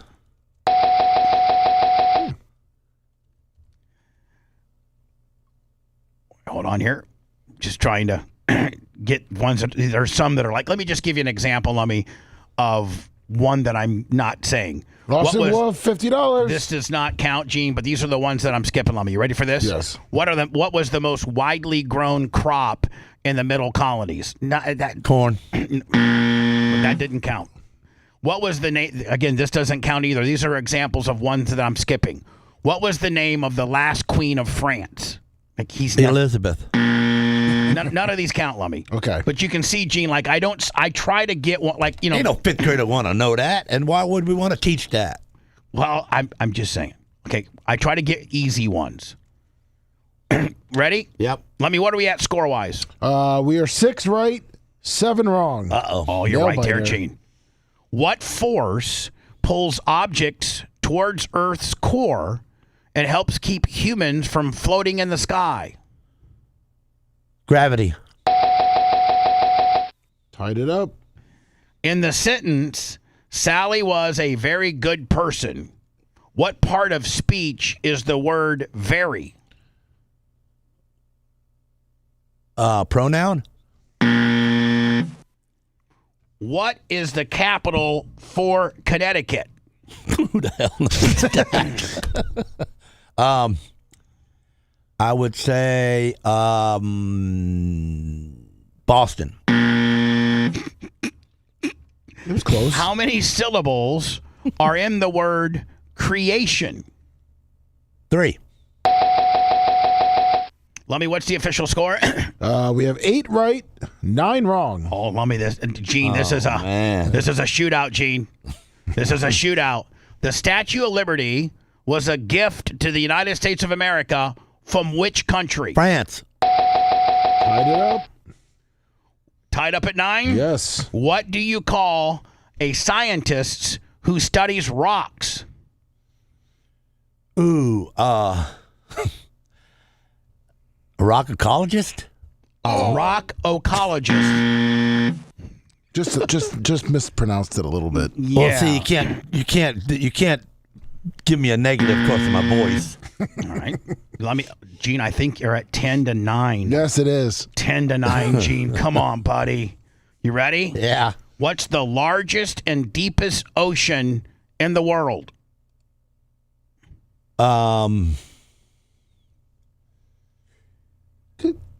I would say. Let me just give you a hint. It borders California. That is a really good hint. Pacific. Yeah. 10-10. 10-10. Whew.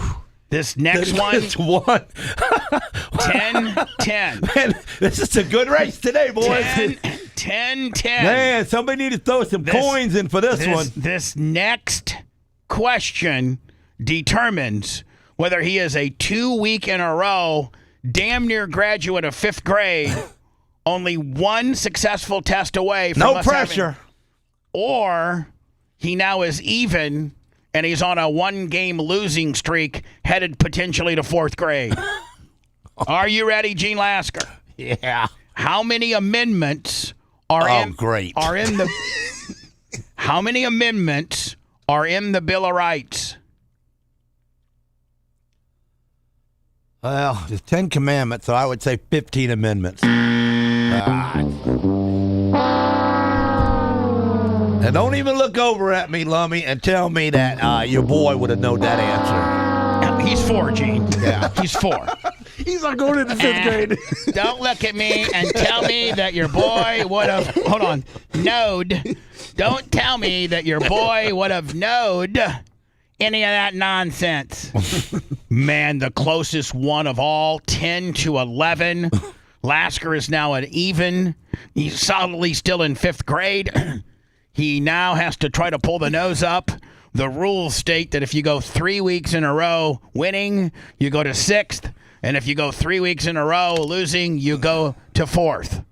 Gene right now is solidly into 5th grade. But, man, Gene, this was a hell of a race. Yeah, it was. Oh, my God. I was behind a couple of times. Still came back. But I put a slide job on the wrong guy. And You know, when it comes to government, man, I hate it all, so I don't know nothing.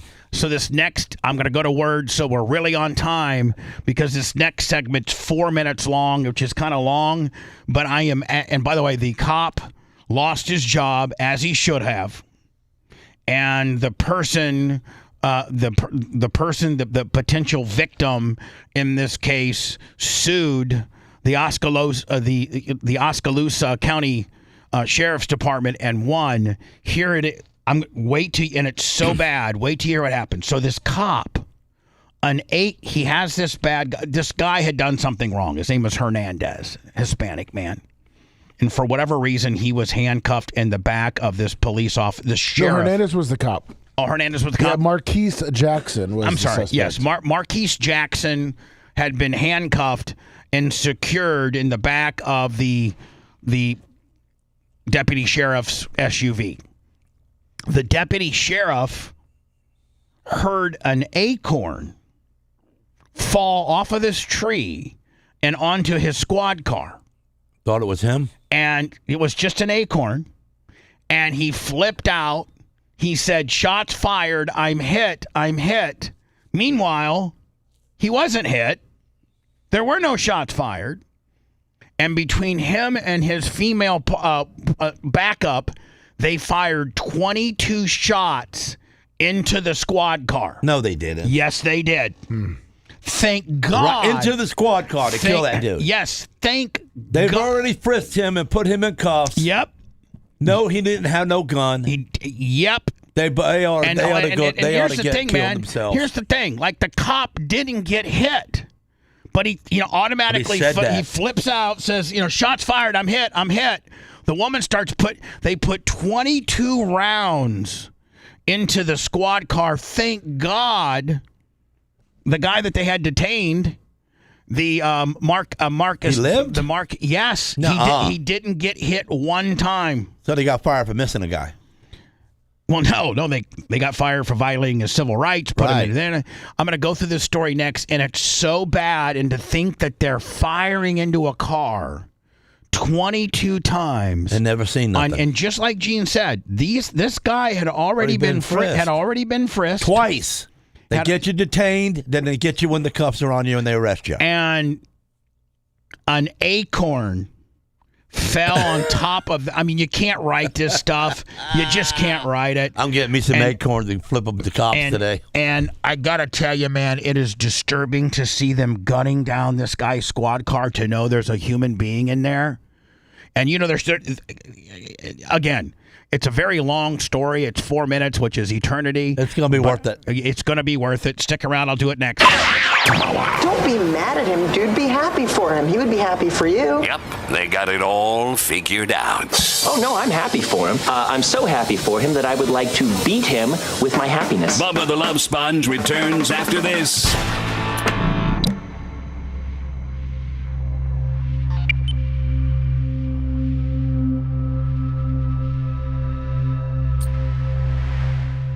And that was before they investigated, like they did the investigation. So, and the guy resigned before he was going to get fired. He resigned. Yeah, but Gene, how do you know the acorn didn't hit him? Unbelievable. Like, how can you say shots fired, I'm hit, if you're not hit? Well, maybe the acorn hit him. Maybe. You're right. But they say it. Well, not if you're inside the car. No, he said the cop said that. Because, a bullet and an acorn feel about the same. Yeah. One goes a little bit quicker than the other. Even if it's dropping from that 30-foot tree, it still ain't going to do nothing to you. But I did have an acorn hit me right on my top of my penis when I was pissing one time. What? Yes, sir, man. Is that bad luck or what? How does an acorn hit you on top of your penis? Because I was peeing and the acorn fell right there. Were you holding it straight out? Yeah, I was holding it out. It was kind of like maybe writing my name or something. I don't know.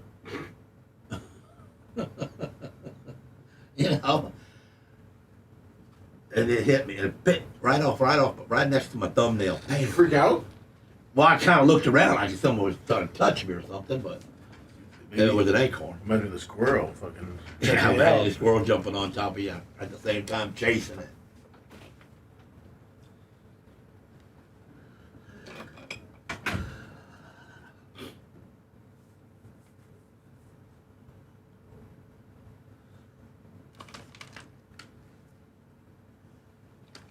Gene, you almost got it, bud. Boy.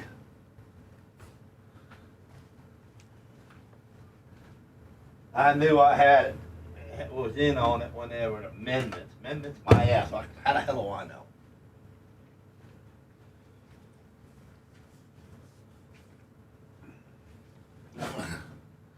I was having a hell of a time remembering the Pacific Ocean. And I gave you a fucking hint on that.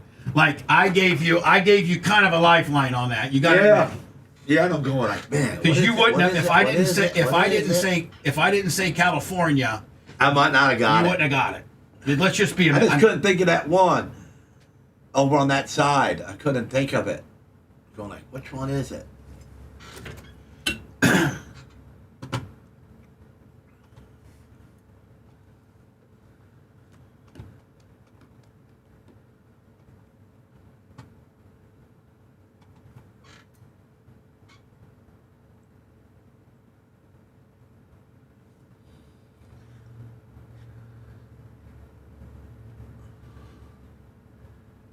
I watch a couple of them little short things that you do, man. It's kind of funny.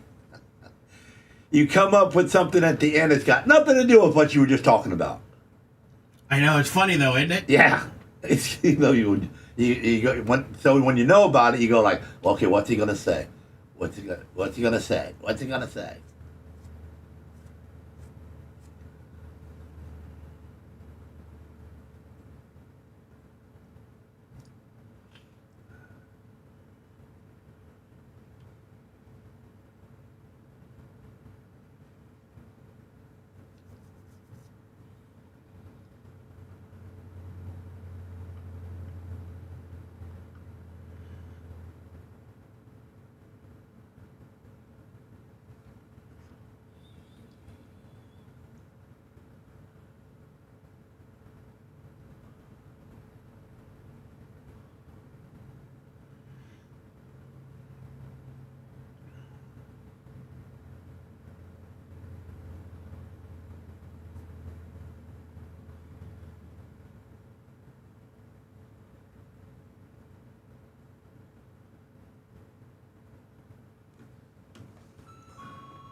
There's a version of you that was sharper, stronger, and more present. You remember him. Low testosterone doesn't announce itself. It just quietly takes things from you. Your energy, your focus, your drive. Until one day you notice they're gone. Game Day Men's Health and Destin gets it. Real medical professionals who take men's health seriously. Treat the whole picture. Low ET, ED, weight, hormones, sleep, and get results. They'll have you running hard, clean, and without apology. With the throttle back in your hands where it belongs. Go to GameDayMen'sHealth.com/Destin. Legends don't tap out. They get back on the bike. Too human to be predictable. More now. This is the Bubba the Love Sponge Show.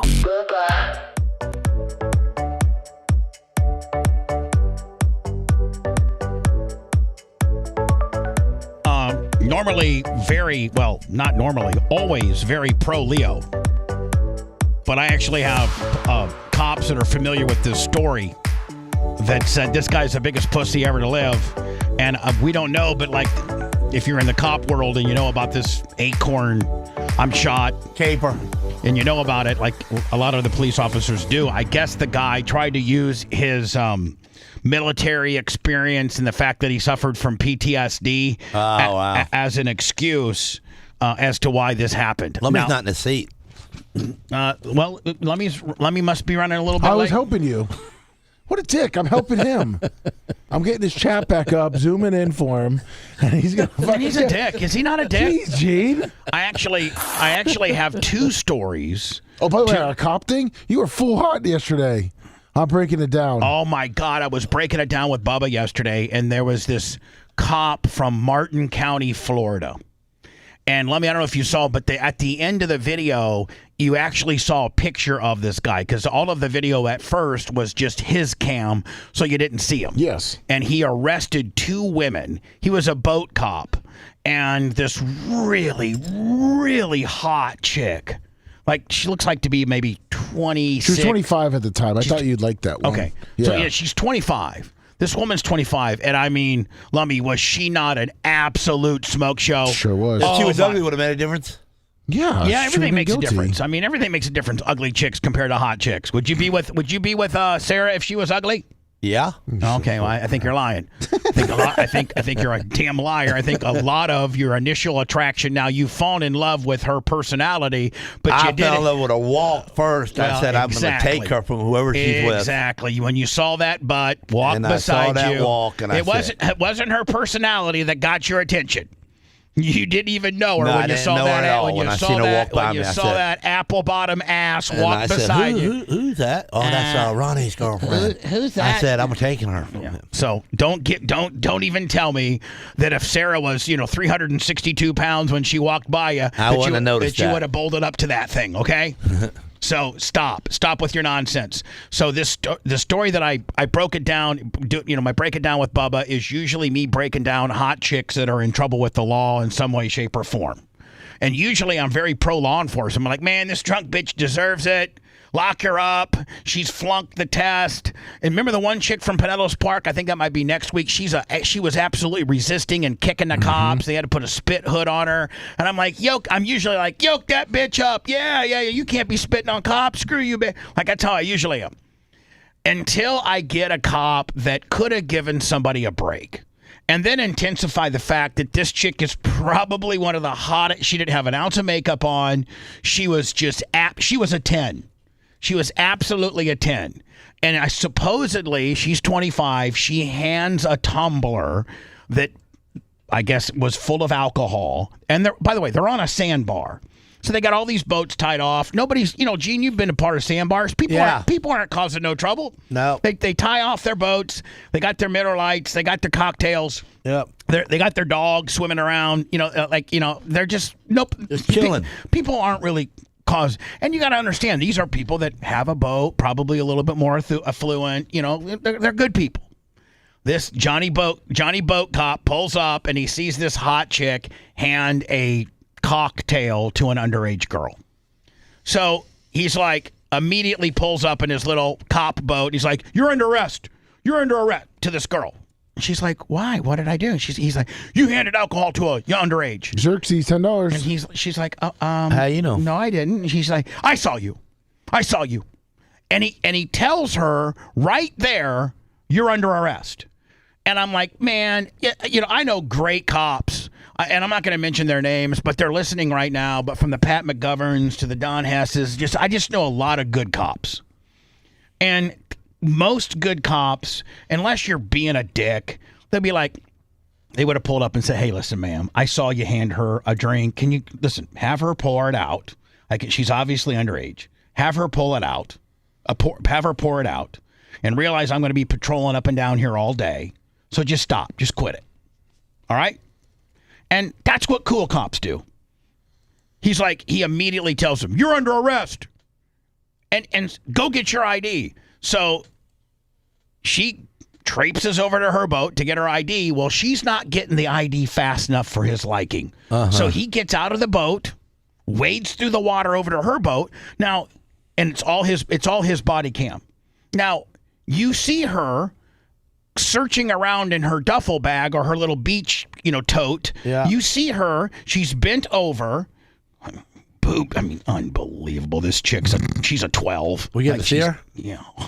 Let me maybe just send me a screenshot if you could, so I could just show everybody just what's coming up here in a few weeks on Break It Down, Bubba. Oh my God, Gene, wait till you see her. She not a lot of makeup, dark hair, unbelievable jugs, nice ass, T-back. And because she's not getting her ID fast enough, he boards her boat. Now, his camera view shows her scrounging around through her tote bag trying to find her ID.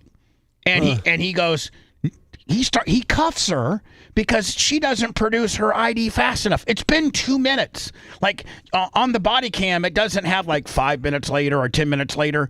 It's literally been 2, maybe 3 minutes. He boards her boat, cuffs her, and she's like, what? And she has her purse at that time. You got it, Lummy? You finding it? Did he frisk her? Well, no, there's nothing to frisk. I mean, she's in a T-back. And so he boards a boat. She has her purse. She goes, I got my ID. I have it. And he's like, you didn't get it fast enough. Just this little sawed-off little prick. Really? He said that? Yeah. Oh, yeah.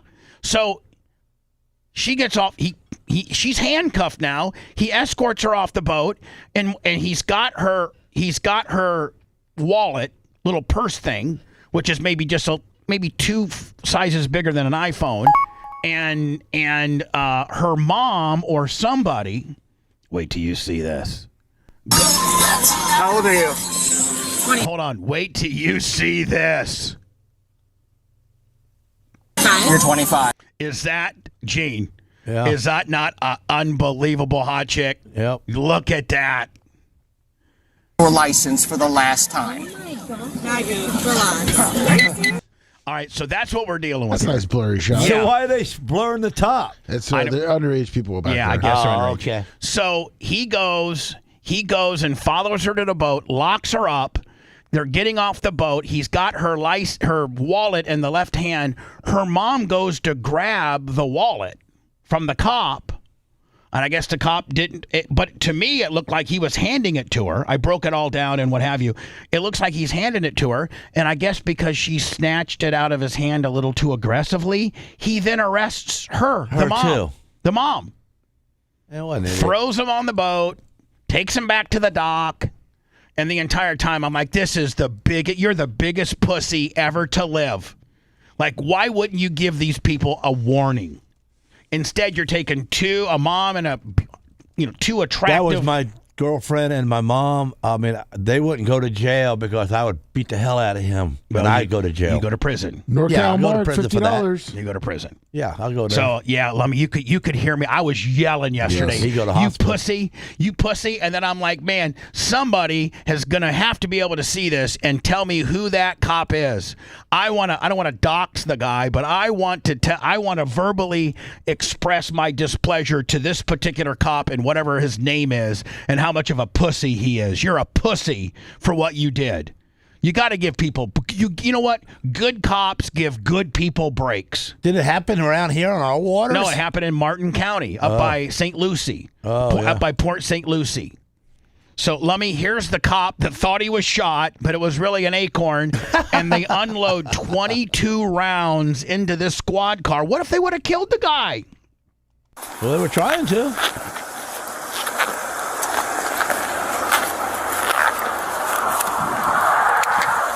Now here's the Acorn. They actually Oh, he isolated. wasn't in the car. No, he was. The Acorn hit the top of the squad car, and he heard a dink, and he thought at that time the guy somehow, like you said, Gene, had been frisked one, maybe two different times, and was handcuffed in the back of this particular squad car. And they thought he did it? There was an Acorn that fell on top of the squad car from the tree underneath it, and this cop automatically assumes it's a bullet and that he's hit. Now, before you're a cop, I mean, when you're a cop and before you scream, I can see you can maybe scream shots fired because you thought maybe that sounded like a shot, which I understand. But I think you check yourself. I think you kind of check yourself to see if you're hit before you. Now, see, that takes cops level of engagement to a next level when they not only think that shots were fired, but the cop was actually hit. Now, like their mindset is just absolutely to the next level. Shots being fired is one thing. I'm hit is a whole nother level. And the guy, I mean, okay, when you hear that, maybe you retreat, but don't you kind of like, okay, what happened? Where'd the bullet come from if the window didn't come out? Yeah, so here it goes. Shots fired! Shots fired! Shots fired! So he distances himself from the squad car. Now, meanwhile, there's one over there too, and there's a squad car, another deputy, and this guy. Here you go. It's fired. Oh, you got to be joking me, right? I'm hit. I'm hit. He's laying on the ground shooting now, sideways. And meanwhile, he's not hit. I'm hit. Oh, he's going for another clip. What? Ambulance. In the car. I was shot through the car. Oh. Meanwhile, hold on. He's not. There was never a shot fired. There was an. Why is he doing this? Because he's a. I almost cussed. Because he's an effing pussy. Drama queen. Could he got burned from one of the rounds? Could he what? Like one of the rounds when it came out, like maybe went in his uniform and burned him? I don't know, but maybe jumped up in his shirt and burned his belly. But hold on, but at that point, that's not anybody's fault other than your own. Yeah. Look at him right now. I can't breathe. Meanwhile, hold on. Like, I'd be like, okay, hold on. I'm not shot. I'm not shot. And he's laying down on the ground like a little drama queen. Hands moving in the air. He's kind of crawling a little bit, trying to pull his gun. Hold on. Let me see here. By the way, empty his entire magazine out. And then he got a full clip to the left, and he can't get it to get in. He's trying to get his bullet. I'm good. I feel weird, but I'm good. I feel weird, but I'm good. Now, can you imagine? No. If you're in that car and you got cops from both directions and how did they not hit him? They fired 22 into the car. Thank God. He must have leaned down, like even leaning down, trying to lean down like into where the foot compartment is. That's probably what he did. But luckily, I mean, he's a little guy. Oh God.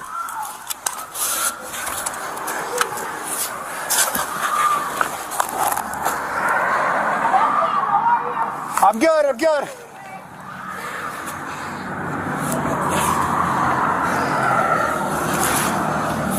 At this point, you're probably thinking, I'm good, but I'm done.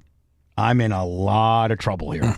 Oh, now he's realizing that he's not hit? I think so. And he's still crawling on the ground, moaning. He's hiding. I don't know. So the woman asks, where are you hit? The female officer, where are you hit?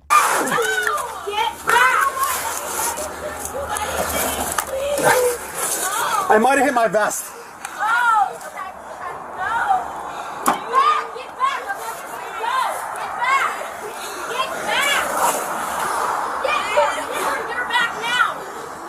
Again, there are so many good cops out there. The majority are really good people.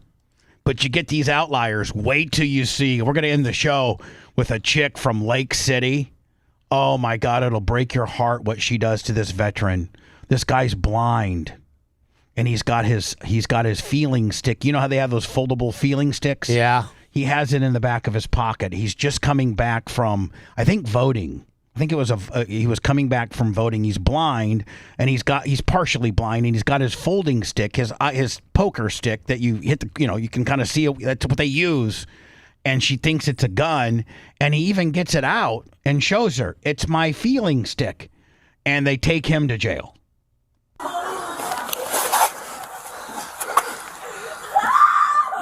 And all she did, and all she got was like 2 weeks suspension. Huh.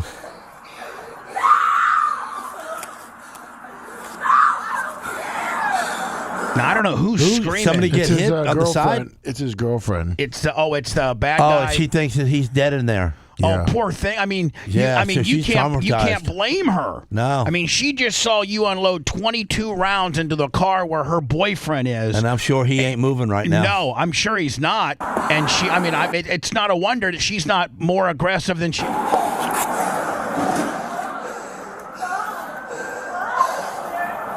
Why? Why? Stay inside your house. Stay inside your house. Yeah, we got deadly acorns out here, my friend. They're coming from all different directions. Please get inside your house. You don't want you getting hit with an acorn like I did. Nice gun. Too bad you can't hit the broadside of a barn. I mean, no, hold on. Thank God you're a horrible shot. Yeah. Thank God you are.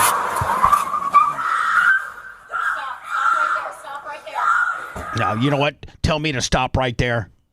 Good luck in controlling Ashley, Sarah, or Erica if we're in the back of a squad car and they just unloaded 22 I'm telling on you, us. if Sarah thinks that I'm dead from the cops, she's shooting cops, and she's going to be dead too. Right. I'm just saying it's not going to Not be going to end good. well. We know what Erica's doing. Go, girl.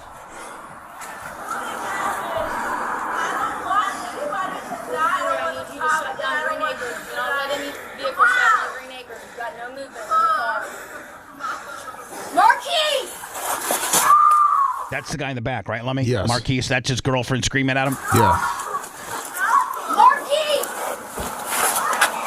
You know, at this point, man, as you're this bad cop and you're assessing what you did, now you need to go check on Marquise, right? There's no fixing it from here. No, you're right. But to do the right thing, check on Marquise and to make sure his girlfriend knows he's okay. Yeah. Right? Do the right thing. Yeah, but he's going to open the door and he's going to be dead. He don't want to say that either. It might have hit my vest. I don't know. Are you bleeding? I'm not. Well, then you didn't get hit. No kidding.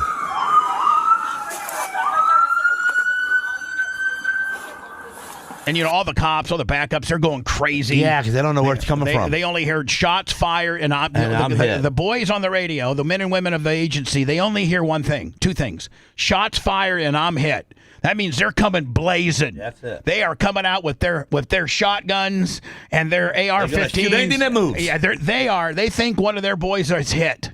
And they don't know who did it. Marquise!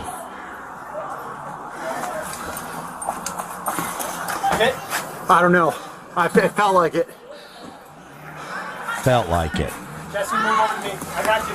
Move over to me.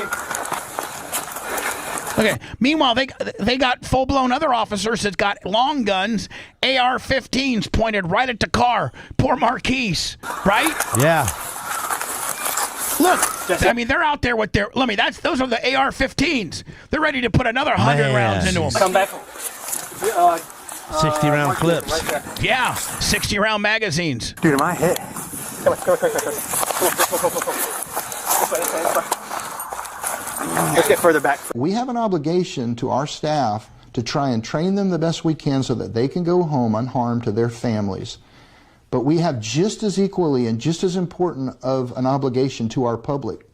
Even if they're being investigated for a felony crime, we have that same obligation to protect. Absolutely.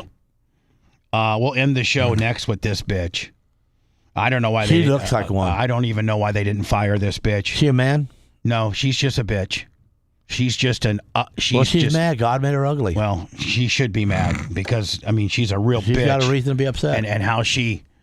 By the way, it says she got bullied. the largest police, blah, blah, blah, blah. A legally blind Navy veteran was arrested after deputies mistook his cane for a gun. This happened in 2022. James Hodges was then 61, walking home in Lake City, Florida, so he was at jury duty. So Gene, he was doing his civic duty. Yeah, he was doing his civic duty. Showed up for jury duty, which that's commendable. Jury duty got canceled, and now you're walking home.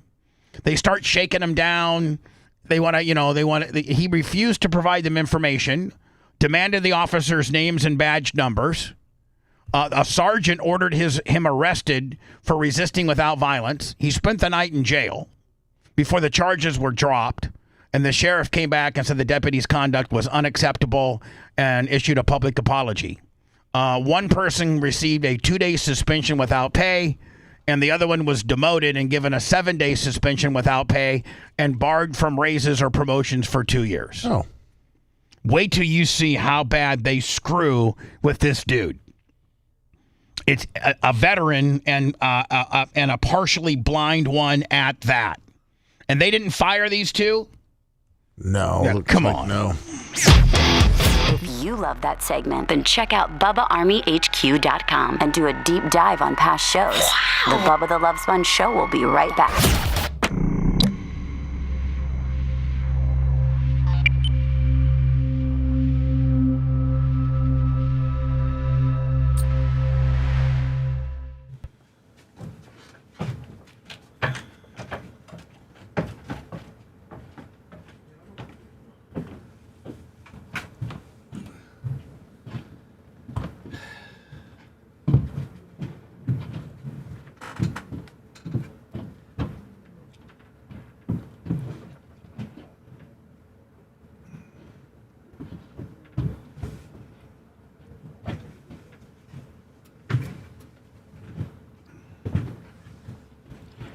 How about it?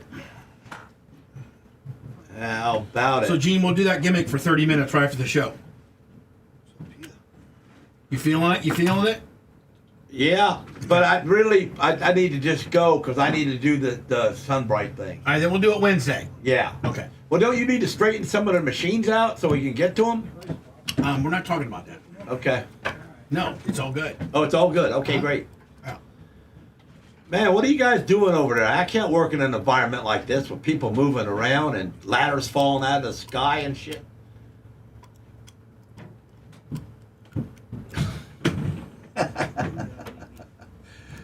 Real Riz here, 1,000-round clip.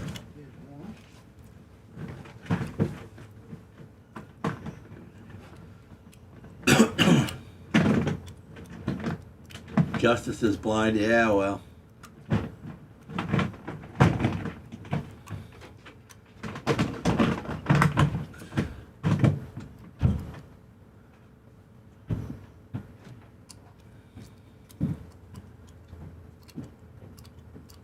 Tell him, Internet Fred. Good morning, Chattamungos. Won't work because we got a shit over there. You pretty damn late on the good mornings. I can tell you that right now, bro. Thank you, Greg. Thank you.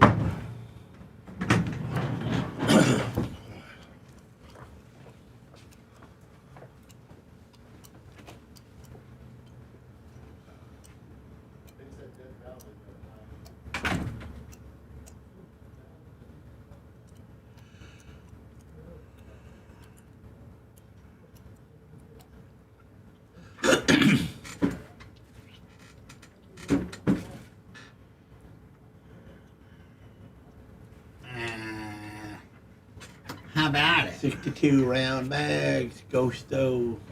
How about it? How about it?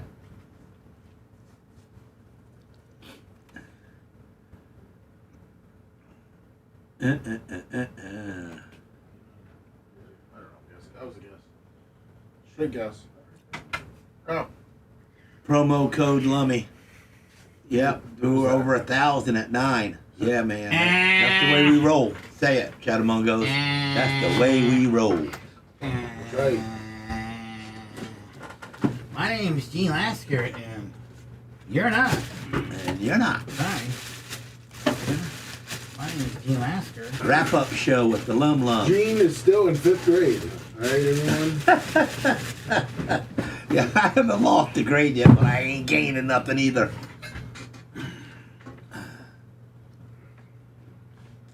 That was in the elevator, Gene. I was getting a little worried there. You know, you suck, Lummy. How? I'm the one who got you that one Gene, question first back. of all, I gave you. got a whiteboard right there. Hold You on, can help me. fuckface. Hey, Gene, we fucking gave you the hint. Huh? You wouldn't have gotten Pacific Ocean, so I gave you the fucking hint. I knew it was the other one, but I couldn't think of it. It wouldn't pop up in my head. Yeah. When Well, you that's said because California Pacific came with it. That's because, by the way, Lasker hit 1,000. Thank you. I gave you that one, buddy. And I got that one taken off. Oil's up. Yeah, he got that one taken off. Gene's gonna have to do summer school. On the old fart, you're probably right. That sucked.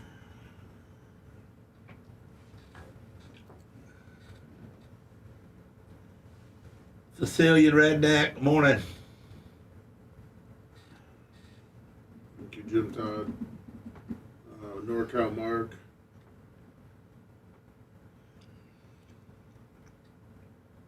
That comes with steak. Fire Marshall is. Yeah, Bubba is killing it with all the little side shows that he's doing, ain't he? I know they're kind of funny too.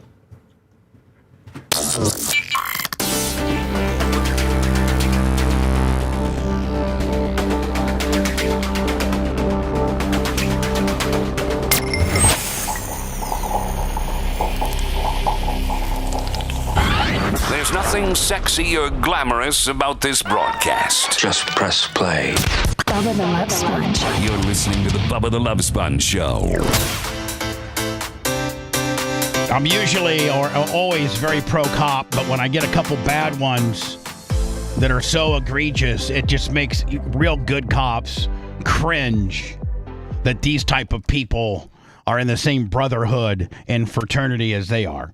Good cops that give good people breaks and listen and aren't on a power trip like this bulldyking bitch. Well, wait a second. If she smiled a little bit better, she'd be a better looking girl. Well, she's not smiling because she's got in trouble. Because I like that roguish little hairdo with the messed up seam. You tell me if you like the way she acts, okay? Okay. This is straight power trip.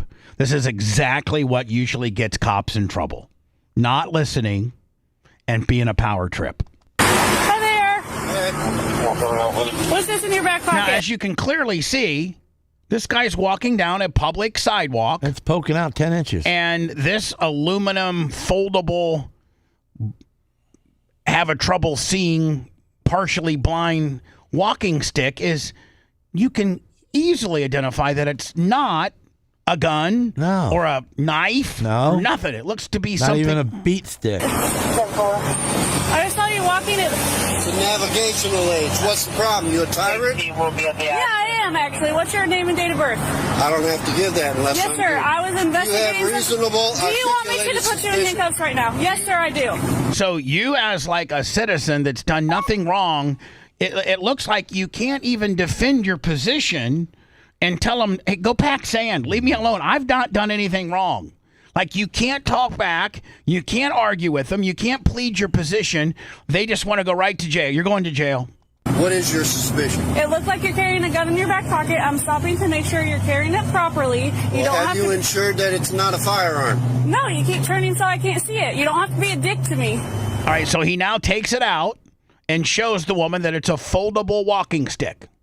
Well, you're being one to me. Yeah, and No, you seem sir, like I'm you doing need some. My job. Am I detained? Yeah, you are. What's your name and date of birth? It does not matter. Yes, sir, it does. Do you have a crime? Would you like me Call to your put supervisor, you in? He's right please. here. All right. You don't. What should stop you for? For a walking stick. And it could look like a weapon. She asked you to present it, okay? Now she's asking me for ID.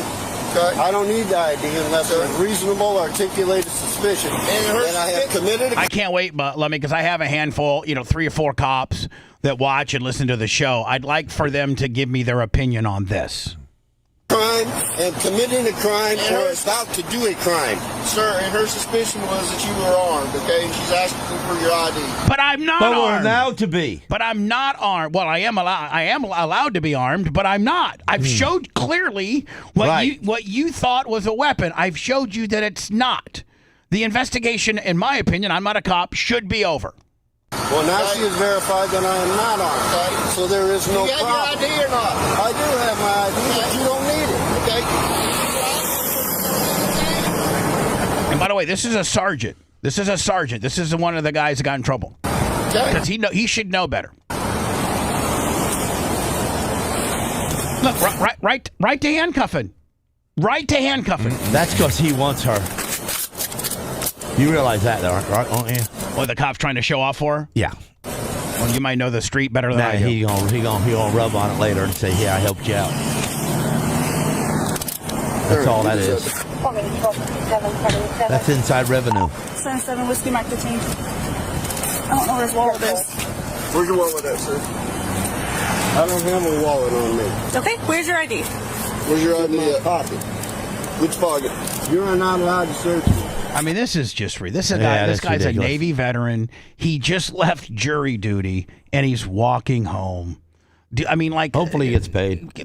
I think he got a little something. Will you look up and see if this guy got a settlement? I think they settled with him. Yeah. Good for him.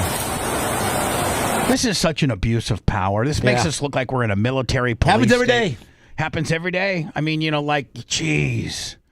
I mean, the guy, there was no, I can understand if there was a robbery in that area and, there's this. He looked like the guy. Yeah, wearing the same shirt. Old guy with a gray beard and, blue shirt. There was nothing. This guy was just walking down the street after having just went to jury duty. It's in this pocket.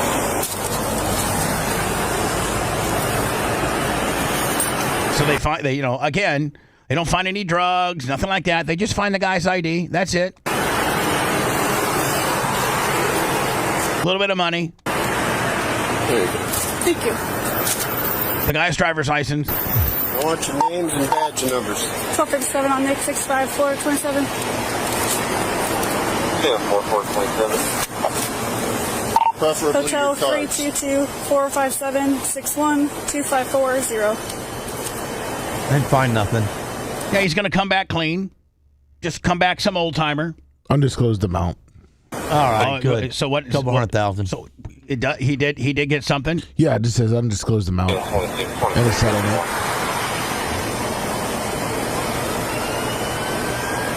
Oh, of course, here comes backup. Oh yeah. Yeah. We got one detained. Here comes backup. It's Lake City. There's not much going on.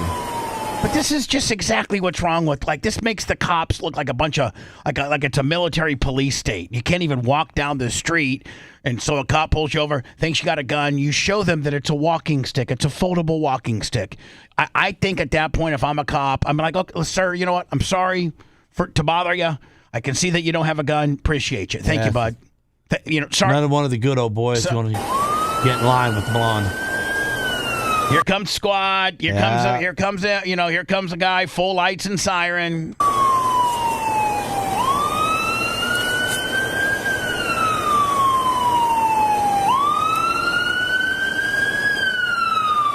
Hope he jumps out and says, "Get on the ground." Oh, that's an ambulance. Did they call an ambulance, or is that just somebody? I don't know. No, it's just going by. Yeah, just going by. Sir, are you legally blind? Yes, I am. Now you know you're in trouble. I had to walk up here in the dark for jury duty, which was canceled. Why aren't you using your stick? You don't have to use your stick all the time? Not all the time. 26. I don't know what all that police jargon was, but I think maybe he came back clean. Had it been a warrant or something like that. Green. All right, Mr. Hodges. Was that hard? It's gonna be. I want your name and your badge number. You know, I put him in jail for resisting. Yeah, why don't you do that? Yeah. So now the I'm gonna give you resisting right now. I'm gonna hold on. So now the sergeant. Oh man. Now the sergeant, the guy that's her superior, tells her is a real dick because the guy has not resisted. He's only asked a question, meaning, Yeah, it's going to be hard because y'all are, and y'all should have done what you did. Yeah. And which is evident by 1, their suspensions, and 2, they paid the guy out. And so words shouldn't get you this type of attitude from a sergeant. Listen. It's going to be. I want your name and your badge number. I put him in jail for resisting. That guy, that sergeant, should be in more trouble than her. Yeah, sure should be. You're gonna get another charge for resistance for just saying something verbally, saying, yeah, it's gonna be hard. I want your badge number, because you did violate the guy's rights. Big time. And so now you're gonna throw a resisting charge on the dude? You asshole! You're an absolute asshole. And I'm mad at the Lake City Sheriff for only suspending these people. Yeah, fire him. Should have fired them. All right, let's go. I want your name and badge number too, sir. It's not illegal. Oh, man. He did not resist anything, bro. Nothing. No resisting. Not even nothing. But the supervisor said, discharge him for resisting over something that the guy said verbally. He didn't. Oh, wow. He didn't rear back. He wasn't. No wonder they paid him so quickly. They had to. You pick my property up, please? I sure will, after you have a seat. You want to pull this up? This is horrible cop work. I hope my cops are texting me right now saying this is embarrassing. It's got to be. Especially when the supervisor says in a half-cocked type manner, get him for resisting now. When the guy has done nothing of any type of resistance other than verbally ask you for your information. In my back pocket. Sure. Here, I'll grab your jacket for you, too.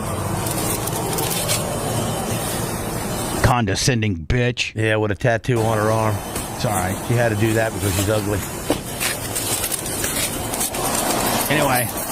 Looks like she was in trouble. Had another lawsuit out against her.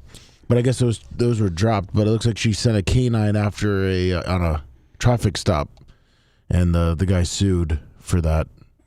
That was thrown out. But yeah, so it looks like she's kind of, and she gets into trouble. It looks like she's been in trouble 3 times. Because God made her ugly, and she was bullied in school, and she's taking it out on us now. Lummy, how mad would you be? This is the last story of the day. If your child was, they're offering a drag show with a gay man to children. I'd punch him right in his face if I was one of the dads. Right now. Jump right up there and assault that thing. My kid doesn't need to see. Well, I guess University of California, Davis offered free candy and cupcakes to kids to attend a drag show.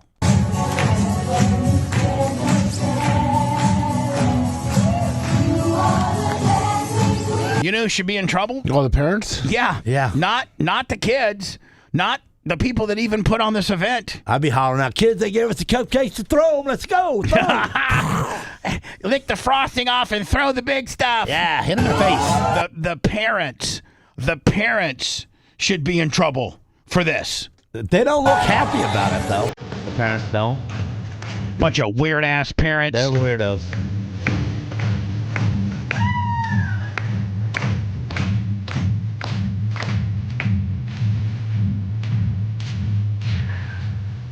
That's gross. Oh, my gosh.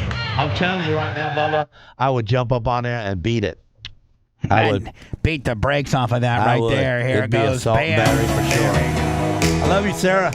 Thank you, Sarah, for putting up with this nut job. Appreciate you. You're a true community hero. Don't forget at Deadly Intentions Show on your YouTube world. At Deadly Intentions Show. Please try to subscribe and listen to the podcast, and also Tubi. Tubi this weekend. Video killed the radio star. Turn it on and leave it on. Appreciate ya. Have a good weekend. We'll see you on Monday. Thanks for letting me finish. You've been listening to the Bubba the Love Sponge Show, starring me, Bubba the Love Sponge, co-host and show historian, Lummit. It's Brian Matroni, king of counter program. Gene Lasker, voice of the people. Glad you get to hear me. Gary Cantrell, video editor. Yeah, back here wiring up. It's Mini Macho. The BRN agent, Thomas Buttoned Up B. Co-host, Dr. Dan Diaco, Esquire, of Council. Co-host, J. Diaco, Esquire, the Spitting Cobra of Council. Now, time for the legal disclaimer. Exactly. The Bubba the Love Sponge Show is intended solely for the enjoyment of our listening audience. Any rebroadcast, retransmission, or other use of this show without express written consent of the Bubba Radio Network is prohibited. We must dissuade him of this delusion. Until next time, always remember. I'll repeat hello.